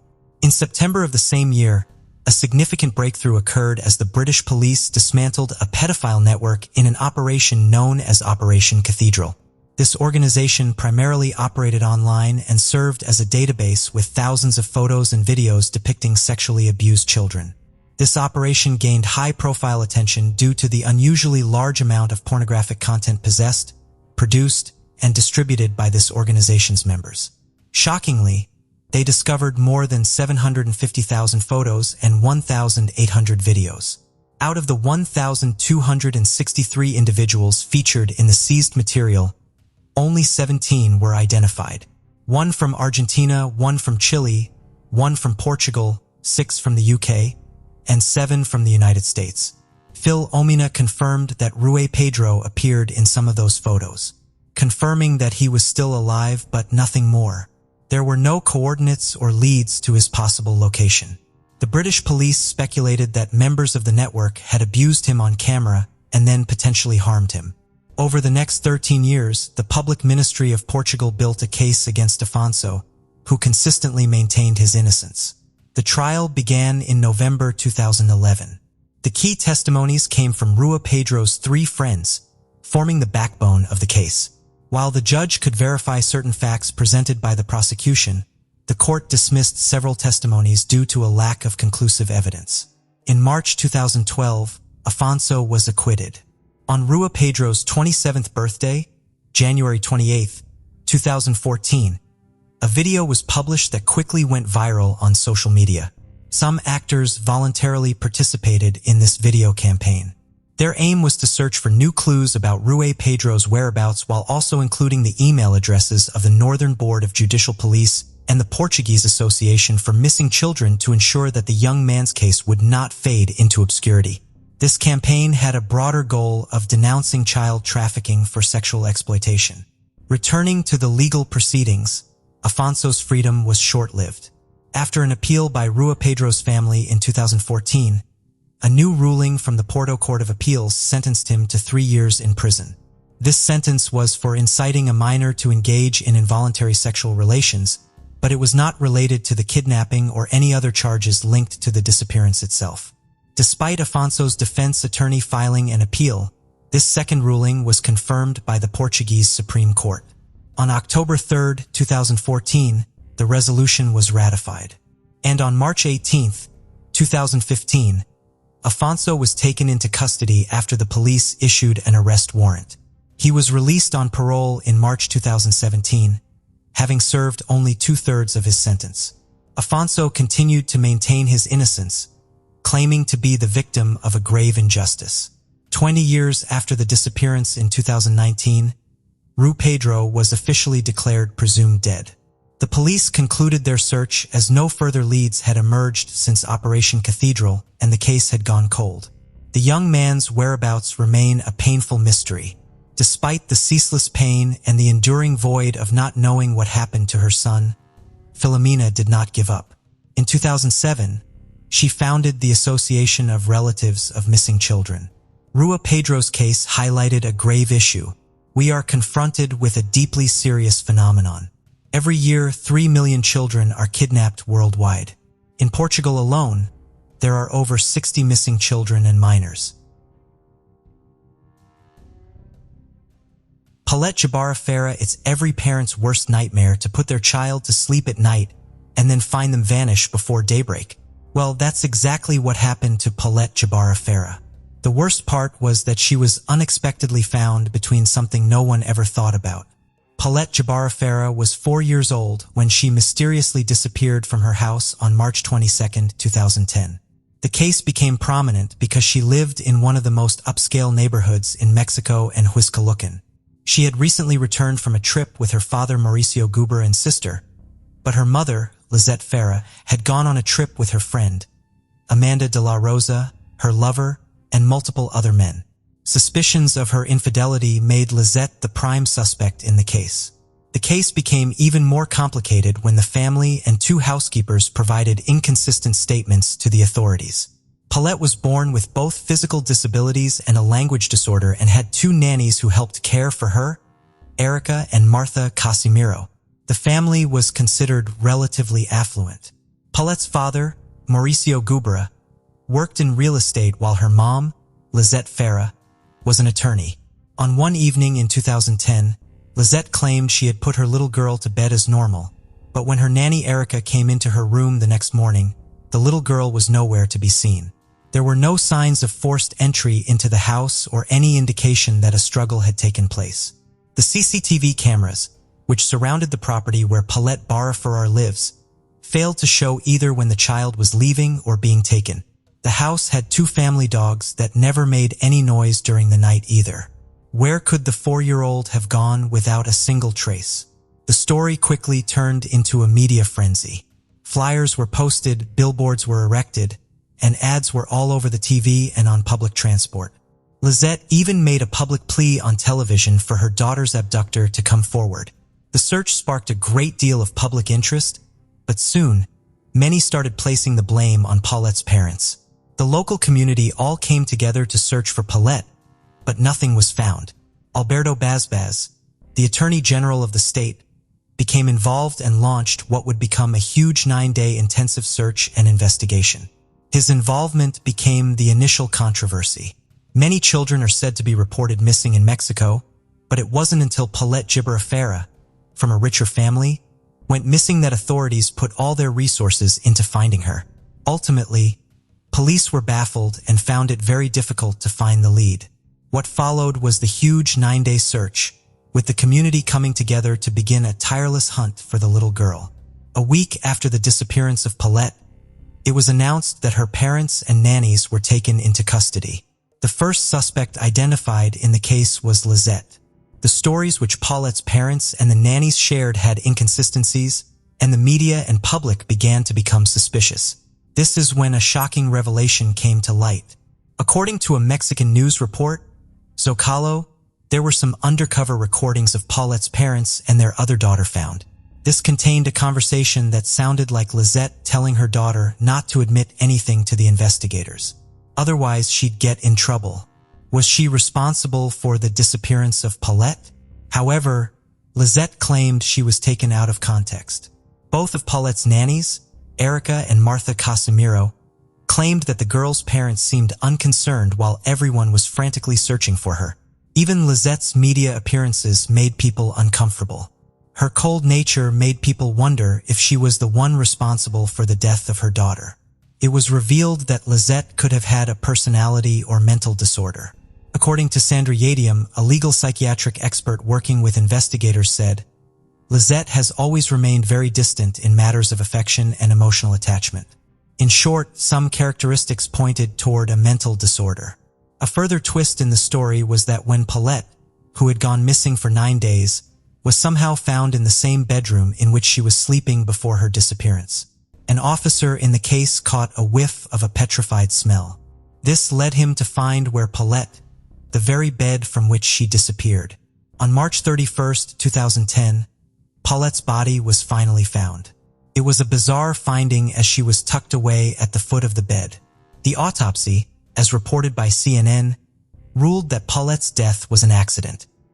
As it was reported that she had seemingly rolled to the foot of the bed and accidentally fell and lodged herself in the gap between the mattress and footboard. She then suffocated to death. According to reports at the time, the autopsy showed that Paulette died via asphyxiation that obstructed the respiratory airways and compressed the abdominal thorax. There were no drugs or toxic substances found in her body or any signs of physical abuse. According to the San Diego Union Tribune, moreover, Basbas believed that Paulette's body hadn't been moved. The position the child was in when she was found was the same as the position she was when she died. That is, the original and final position is the same, he claimed in the Union Tribune. But conspiracy theories around Paulette's cause of death still abound. Someone noticed a pair of pajamas on top of the bed while Lisette was giving a TV interview before Paulette was found. When Paulette was discovered, she was wearing those same pajamas. It could be true that the girl had multiple pairs of the same pajamas, but the coincidence was still eerie. Conspiracy theorists, however, focused on how everyone managed to miss where Paulette's body was for 9 long days. The police even brought in search dogs at one point. BBC reported that over 100 people had been in her room, searching for her. More disturbingly, friends and family had slept in her bed during that period, per the Union Tribune's report, and didn't notice anything. The only explanation given was that there was enough bedding and blankets to mask the smell of the decomposing body for 9 days. But the nannies were adamant that they would have noticed the shiveled bedding or some kind of evidence that the child had fallen in between the bed and frame. The public found it hard to believe that authorities had investigated Paulette's room multiple times and came up with nothing. Many still believe that because of the negative publicity and Basba's initial inclination to point fingers at Lisette and Mauricio, the parents were possibly involved in their little girl's death somehow. Lisette and Mauricio ended up turning on each other publicly.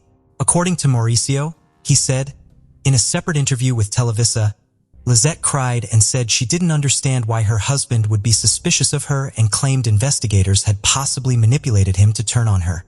Lisette claimed, "What do you think of this little girl's death?" Patricia Columbo. Having been sentenced to 200 to 300 years in prison means a lot, and that is what this case is all about. 20-year-old Patricia had left her family home 2 years earlier to live with DeLuca, a 36-year-old married man. When Patricia was 16 years old, she worked in a suburban coffee shop where she met pharmacist Frank DeLuca, who managed a pharmacy next door to the coffee shop where she works. DeLuca and Patricia developed some sort of chemistry, and with a duo, Things led to another in which he hired her to work in a store, and the two began an unusual sexual relationship. Patricia showed classmates pictures of her having sex with DeLuca's dog. DeLuca and Patricia's relationship was growing so deep and out of hand at the same time, considering the fact her lover was a married man and the relationship was made public. In April 1974, DeLuca brought Patricia to stay in his own home, even though he still lived with his wife and 5 kids. However, she accepted to move into her lover's home, but she simply told her parents she was moving to her apartment. Her parents were relieved when she told them she was going to move into her apartment and not some random person's home, which prompted her parents to give her money for upkeep. Patricia wasn't able to keep up with the lies that she had told her parents, and soon they found out that DeLuca had left his wife and moved in with her daughter, prompting Patricia's father to beat DeLuca severely. The situation triggered some sort of hatred from the duo towards Columbo's family, which made them come up with a plan that changed things from bad to worse. On May 4, 1976, Patricia Columbo, who was 19 then, and Frank DeLuca, 39, decided to carry out a plan on Columbo's family. After several deliberations on how to carry out the plan, the duo came up with a plan. The duo was ready to execute their much deliberated plan. They observed the environment and later crept into the home of Columbus and shot every living creature found therein. On May 7, 1976, Chicago police found a car belonging to one of Elk Grove residents, Frank Columbo, abandoned after apparently being stolen. The Chicago police more counterparts and outgrow. However, the bodies of everyone killed weren't discovered until 3 days later on May 7th, when a village police officer showed up to inform Frank that one of the family cars had been found in a poor black neighborhood on the city's west side. The responding officer who went to Frank Columbo's residence to inquire about the car noticed the front door ajar and delivered newspapers piled up on the front step of the otherwise immaculately landscaped home. The patrolman pushed open the door and saw Frank's body sprawled across the living room stairs with a piece of the bowling trophy sticking out of his gashed skull, and immediately radioed for backup. Even though the family's car had been found miles away in Chicago, there were no indications that anything else in the house had been disturbed or taken. What he had seen was no ordinary crime. The Elk Grove community was thrown into confusion when the family was discovered dead. Police began investigation upon investigation to connect the dot of the murder, but there was no lead. Frank, 43 years old, who was the father, had been shot 4 times in the head. Before he died, however, he had been cruelly tortured and beaten. Police reported he had been beaten with a bowling trophy and the lamp so severely that the back of his head was disintegrated. There were several cigarette burns on his body, and he had also been stabbed in the throat and chest. His wife Mary, who was 41 years, was shot once between the eyes. It was reported that her throat had been slashed, and she also had been beaten, this time with a glass vase. She was clad in a nightgown and her underwear had been pulled down to her ankles. However, an autopsy later revealed there were no signs of sexual assault. Their son Michael, who was 13 years old, was also killed. He had also been shot, beaten with a bowling trophy, and stabbed over 80 times, mostly in the neck with a pair of sewing scissors. There were indications that he had been sleeping when the attack occurred, and was awakened and forced out of bed by his killers. The only surviving member of the family was the Columbus 19-year-old daughter Patricia, who was living apart from her family with a 37-year-old co-worker, Frank DeLuca. Police questioned Patricia, but had no reason to suspect her until the following week, as some of her behavior raised red flags to investigators. Ray Rose, the investigating detective, said that he has never forgotten what he saw that day. Evil, death, tragedy were his initial thoughts when he saw the carnage. What I saw was very curious. Rose told the Sun-Times in May 2006, "If you had just found out your whole family had been killed, you'd run to the scene." Patricia and DeLuca had initially wanted to stage the murders to make them look like mob hits or the work of black street gangs. Patricia went to the police station and began suggesting possible motives and leads. One, which was quickly ruled out, was that Frank Columbo was the target of a mob hit. There was never any sign that he was in any way connected to organized crime. Lying to police in the course of a murder investigation is never a good idea, and when you're the sole surviving member of the family, it's an even worse decision. As a result of Patricia's statements and behavior after the crimes, Patricia Columbo became the chief suspect. In all bids to unravel the true case of the murder of Columbo's family, a hint came in. Inspired by the promise of reward money, a friend led police to the men who had discussed killing the Columbo family with Patricia. The detectives quickly established roles for themselves to make Patricia crack. Instead of good cop, bad cop, one detective described as looking like Tom Jones assumed the role of boyfriend. At her family's wake and funeral, Patty flirted openly with the detective, to the point where her grieving relatives thought he was the despised DeLuca who had alienated her from her family. DeLuca's caught a notice in the corner of the funeral home. When Patricia wasn't joking, smoking, or flirting, she flung herself on top of her parents' and little brother's closed caskets, wailing with grief. After the couple was arrested, DeLuca's employees revealed that they had seen him washing and burning blood-stained clothes on the day after the murders. He had kept them silent by threatening their families. DeLuca attempted to have these witnesses killed by a cellmate, but another inmate thwarted the plan by telling the police. Rose, the investigating detective, chronicled how Columbo, then 19, plotted for 8 months to kill her family, soliciting friends and acquaintances to carry out the murders. The investigating detective revealed that in the summer of 1975, Patricia met 2 men that she seduced and tried to hire to kill her family. Patricia claims one of the men forced her to have sex. She provided them with a diagram of the Columbo home and photos of the family. However, the men did not act on her request, and on May 4, 1976, she and DeLuca, her 37-year-old boyfriend, entered the home and attacked her family. During the course of interrogation, Patricia revealed that she wanted to beat her father to the punch, claiming she feared he had ordered a hit on her and her lover. Evidence revealed that the duo were willing participants in the murder, with Patricia acting as a decoy to be admitted to the house. When Frank Columbo opened the door and turned around, DeLuca entered and shot him with a .32 caliber handgun.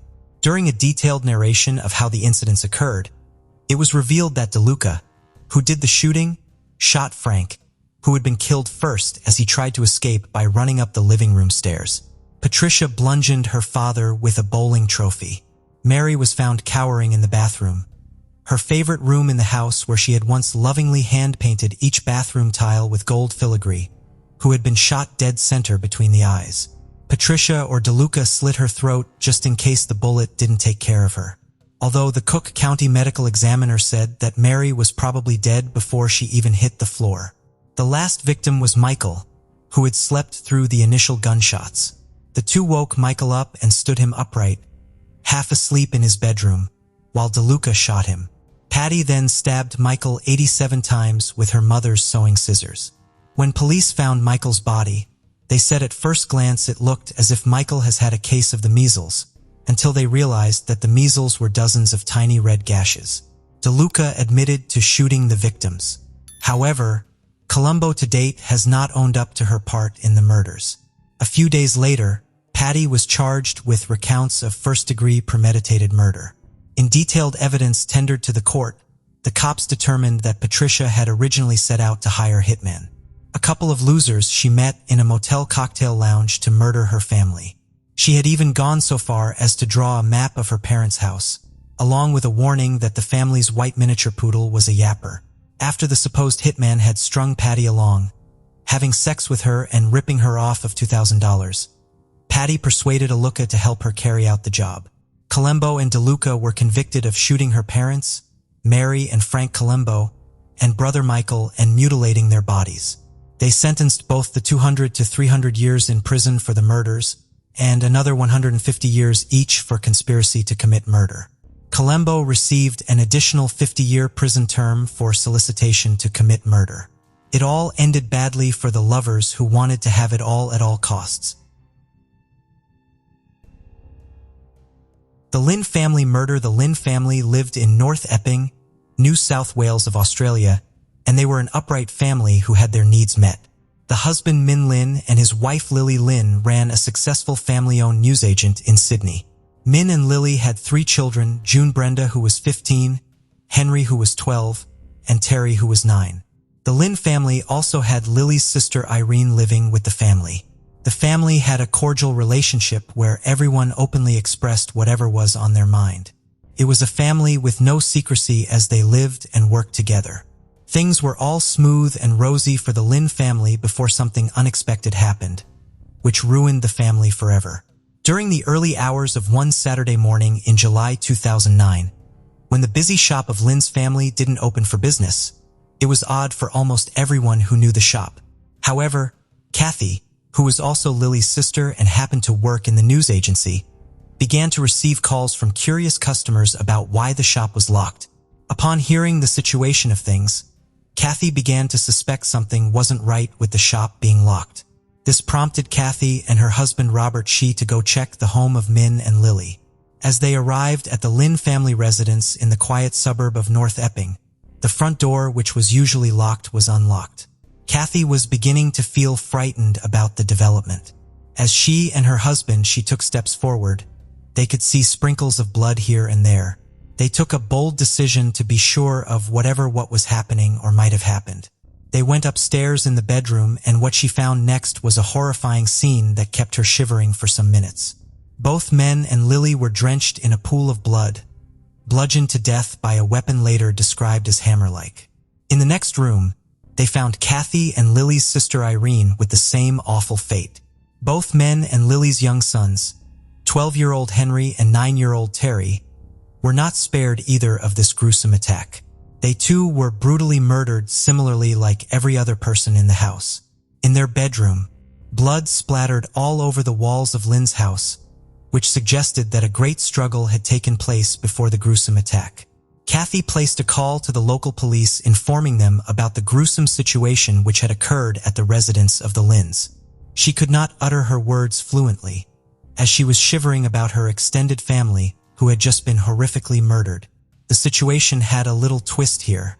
Brenda, who was the only member of the Lynn's family, was paired as she was away on a school excursion in New Caledonia at the time of the gruesome attack.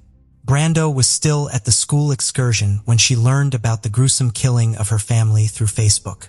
The police and paramedics did arrive at the scene, but it was so gruesome that they had to implore forensic analysts to help identify the members, since the faces of the family were beyond recognition.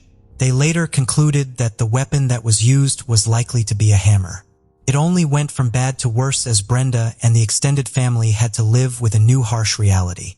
Days after the incident, Kathy and her husband were finally composed enough to make emotional public pleas, calling for support to help solve the murders.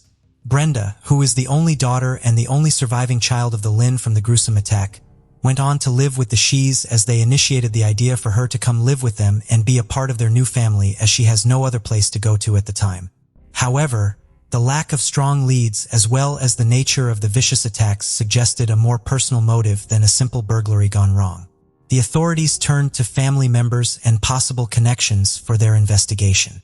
Robert Shi, a former ear, nose and throat specialist in China before moving to Melbourne in 2006, was one of the early suspects, as many indications pointed to him. According to the Daily Telegraph, Shi had opened a restaurant in Melbourne, but when his new venture soon failed, he and his wife Kathy moved to Sydney and had been unemployed ever since. Various reports had also suggested that she was close to his extended family. It would take over a year for any breakthrough evidence to surface. During a forensic examination of Shi's garage in May 2010, experts found a tiny stain on the floor of the unkempt garage, known as Stain 91. According to The Australian, one of the forensic experts trained in bloodstain pattern analysis was convinced that Stain 91 looked like a transfer stain, the kind of stain produced from coming into contact with an object such as clothing, a weapon, or a bag wet with blood. Lab tests, however, proved that the tiny mark was consistent with the DNA of the slain Lynn family members. She was subsequently arrested in May 2011, while his wife Kathy maintained his innocence. As all these new developments were happening, Brenda was still living with her new family. It took 4 trials spanning over 7.5 years before she was convicted. The first trial was aborted when a possible sexual motive emerged, but the court refused to identify the victim as she was still a minor at that point. She later opened up on how Robert has been sexually assaulting her in her home while her parents were still alive, and how he continued to assault her after Kathy and Robert took her in as a new family. The second trial was halted when the judge fell ill, while the third trial ended in a hung jury. Finally, in 2017, she was found guilty of murder. After the verdict was announced, she proclaimed, "Did not murder the Lynn family. I am innocent." In a recount by Brenda, the only surviving child of the gruesome incident that claimed the lives of the Lynn family, she said that it was 2009 and the high school student was preparing to fly to New Caledonia for an excursion, and looked around the departure gate to see her classmates kissing their families goodbye. Being a prideful teenager, I did not say anything to my father. I just stood there awkwardly and thought to myself, it's just going to be a week. I am going to see them again really soon. Ms. Lynn, now in her 20s, told a sentencing hearing for her Uncle Robert she last week. But while she was overseas, she murdered her entire family.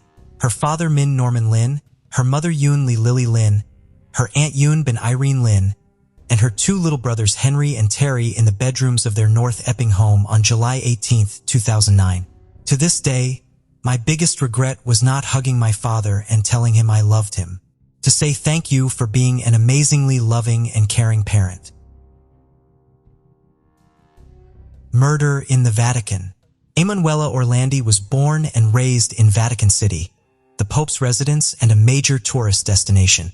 She was on her way home from a flute lesson on June 22, 1983 when she vanished. She called home later that evening and spoke with one of her sisters, but her family never heard from her after that. Orlandi was last seen at a bus station in Rome city center before disappearing forever. In July 2019, forensic researchers discovered a strangely empty crypt while searching for Orlandi's remains. Since 1983, the Orlandi family has been following leads concerning Emanuel's disappearance, which has taken them down some unusual paths. They petitioned the Vatican in 2019 to gain access to Princess Sophie of Hohenlohe's grave, which she died in 1836. In an anonymous letter, a source directed them to the tomb, and they opened two burial sites where Orlandi's remains were allegedly buried. There was no trace of Orlandi or anyone else when the experts opened the tomb. Although no one had been inside the tomb since 1836, it was evident that something unusual had occurred. There were no human skeletons or burial urns to be found. The Vatican had anticipated finding two tombs, but not two empty tombs. They were absolutely bamboozled. The Orlandi family has had to deal with a slew of bizarre tips and suspicions concerning Emanuel's whereabouts.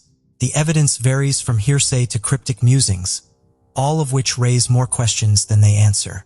Pietro Orlandi has received a plethora of information concerning his sister, and he is prone to following up on any leads he has provided, no matter how bizarre they may appear. Emanuela Orlandi's family has heard every explanation about her disappearance. Many of the tips they get come from people who think they saw her in a crowd, but the details seem more like movie plots than real-life scenarios. Regardless of how bizarre some of these leads are, the family investigates them in the hopes of learning more about Orlandi's disappearance. In 2008, Sabrina Minardi, who dated mobster Enrico De Pitas, claimed that she had been kidnapped by American Archbishop Paul Marcinkus, the former president of the Vatican Bank. But it's unclear why he allegedly wanted her off the streets. Marcinkus died in 2006, and despite his involvement in an Italian banking crisis in the 1980s, no allegations of kidnapping or child endangerment were ever made. The Vatican simply stated that Minardi's claims came from a source whose value is exceedingly doubtful. Some have claimed to have seen Orlandi alive over the years. The Orlandi family is still hoping to find Emanuela alive after 3 decades of searching, no matter how unlikely it seems. Some of those who claim to have seen Orlandi believe they've run into her on the street, with tales coming in from as far as Turkey and England. Others, on the other hand, appear to be more interested in personal gain. An anonymous phone call was made to a television show about Orlandi's appearance in 2005, alerting the family to a local mobster's tomb. To solve the case, go see who's buried in the crypt of the Basilica of Sant'Apollinare. The caller stated, referring to the burial of former mobster Enrico De Pitas, who died in a gun duel in 1990. The same caller stated that Cardinal Ugo Paletti, Rome's vicar general at the time, ordered Orlandi to be taken off the streets. The tipper, however, did not provide any additional information on Paulotte's involvement, nor did he provide any evidence to back up his claim.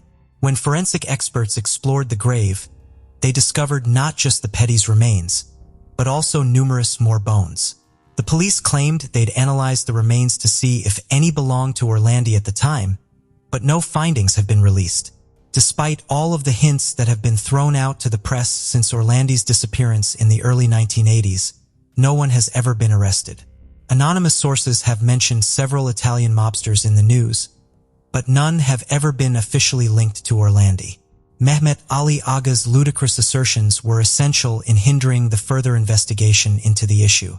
Bulgarian spies and the KGB have also been blamed for the crime. In addition to the Grey Wolves and a nebulous Masonic organization, Roberto Calvi, one of the suspects, was discovered hanged in London just before Orlandi vanished. Everyone, including prominent members of the Vatican, seems to have an opinion about Emanuela Orlandi's disappearance. The Vatican's leading exorcist, Father Gabriel Amorth, believes Orlandi was kidnapped to be shuttled around sex parties and used as a slave. The allegation is debatable, and Amorth has no evidence to back it up. But he is adamant in his conviction. In addition to his theories concerning Orlandi's presumed captivity, Amorth is convinced that someone from the Vatican assisted in her abduction and that she has since died. He told the publication La Stampa, Foreign Embassy to the Holy See were participating in the network. Emanuela, I feel, became a victim of this circle. Emanuela Orlandi's family has concluded that more than one person is responsible for her abduction, decades after she went. They haven't indicated whether they believe the death was caused by a government or religious organization, but her brother, Pietro Orlandi, finds it inexplicable that no one has come forward with concrete evidence. Capable of accepting injustices, especially when it involves my sister, especially knowing that there are people who know what transpired throughout the years. Their right to know the truth and their right to be treated fairly are precious rights to me that no one can ever take away. Ricky McCormick's last and only cipher, Ricky McCormick, was discovered dead in a cornfield in West Alton, Missouri on June 30th, 1999. 2 pages of the handwritten notes in McCormick's front pocket included a complicated cipher that the FBI, the American Cryptogram Association, and countless amateur codebreakers have yet to decode. According to a family relative, McCormick was a high school dropout who could not write and code. He couldn't spell a word and could only doodle. Authorities had to use fingerprints to make a definitive ID because McCormick's body had been rotting in the field for several days before being discovered. Even after an autopsy and a toxicology report, medical examiners struggled to pinpoint the cause of death due to the rate of decomposition. However, detectives classed his death as a homicide after considering the suspicious aspect of where his body was discovered, as the region has previously been used to dump murder victims. The 2 notes discovered in McCormick's pocket had 30 lines of seemingly random letters and numbers on them. Some of the code is enclosed in parentheses, while others are circled. McCormick was an ex-con who worked part-time at a gas station and went back and forth between staying with relatives and living on the streets. He also had heart and lung problems and was receiving disability benefits at the time of his death. He had a slew of offenses on his record, as well as a spell in prison for statutory rape. Even though McCormick did not own a car and public transportation did not serve the region where he was discovered, his body was discovered 50 miles from his home. According to his ex-girlfriend, McCormick traveled by bus to Florida sometimes, where he allegedly served as a courier for drug dealers, transporting marijuana back to Missouri. McCormick's mental state has been the subject of various reports. McCormick's public attorney claimed he was suffering from some mental sickness or defect while awaiting trial for statutory rape. They had him evaluated by a local psychologist, who determined that McCormick was mentally capable of standing trial.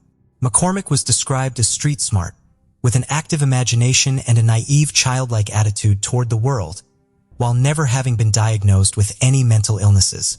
McCormick's fiancée reported a few days before his death that he was agitated and apprehensive after returning from a cocaine smuggling job in Florida. In the days leading up to his death, he visited various hospitals for treatment of chest problems and asthma. Some investigators believe he wasn't asking for medical help. but rather a safe place to remain since he feared his life was in danger. The FBI's Cryptanalysis and Racketeering Records Unit had spent all of its efforts cracking the encryption by 2011. In a 2011 statement, the FBI stated, "Breaking the code could expose the victim's whereabouts before his death and potentially lead to the solution of a homicide." According to some family members, Ricky had been writing in code since he was a child. The notes are said to be real by experts, including the FBI agent in charge of the case. Small characteristics in the handwriting, such as circles around sections of the code, suggest it was a personal document, potentially a to-do list.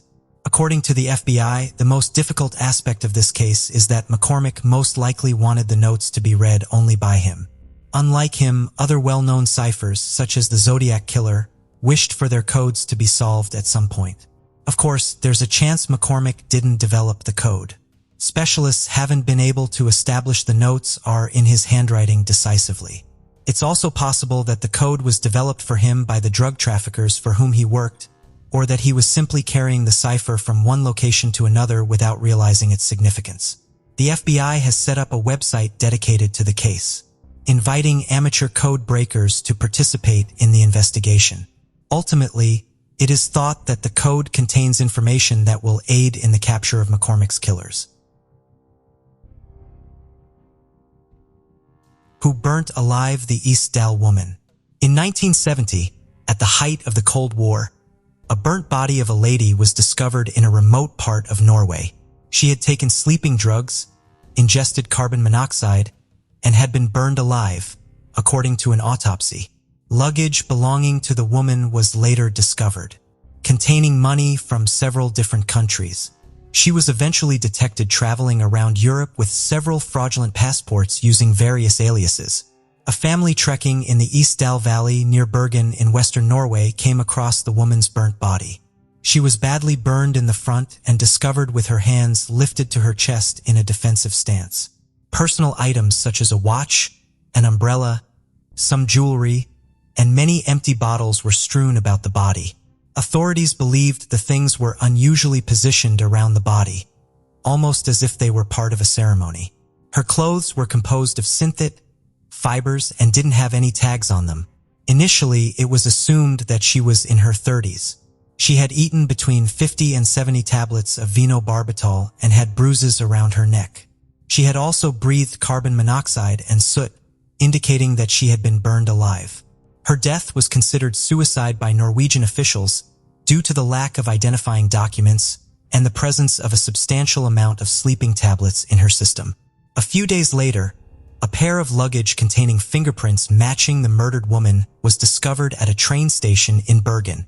Inside were wigs, makeup, clothing, eczema ointment, non-prescription eyeglasses, maps, and small sums of money from Norway, the United Kingdom, Switzerland, and Belgium.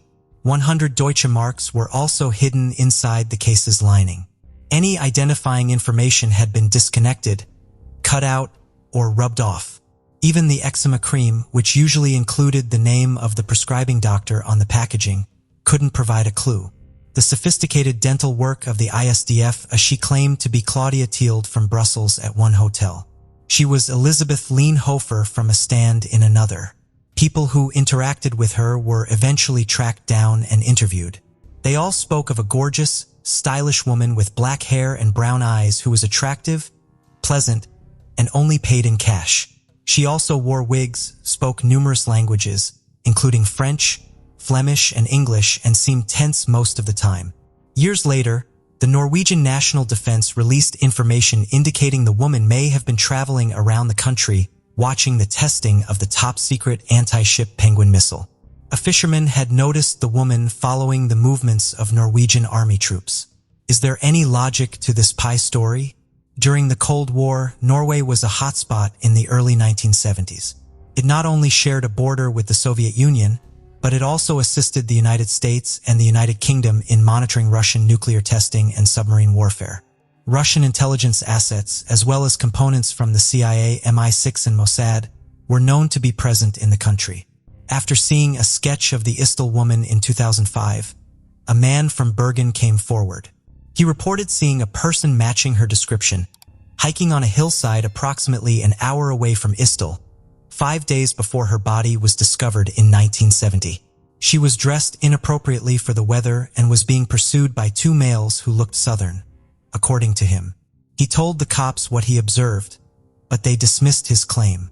A section of the lower jaw of the Isdal woman was removed and saved before she was buried. Her teeth showed traces of extensive dental surgery, which was unusual for Norway at the period. In 2017, a stable isotope examination of her teeth revealed that she was born in Nuremberg around 1930 and grew up near the French-German border. Her dental work was found to have been done in Central Asia, East Asia, Southern Europe, and South America. The case continues to pique people's interest. In 2018, the BBC World Service and the Norwegian Broadcasting Corporation released a podcast called Death in Ice Valley, which delves into the death of the Isdal women in great detail. While the stable isotope study provided answers to some concerns, such as the woman's age and birth country, many more remain unanswered. Was she a saboteur? If that's the case, who killed her and why? Who was she employed by? What's more, why haven't any of her friends, family, or loved ones come forward? This is a case that might remain shrouded in mystery forever.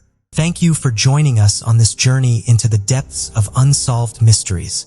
Cold cases not only challenge our understanding of the past, but also ignite our curiosity and determination for answers. Remember to subscribe to stay updated on our latest investigations. And if you have any information regarding the cases we've covered, don't hesitate to reach out. Together, we can shed light on the shadows of the past and bring closure to those who seek it.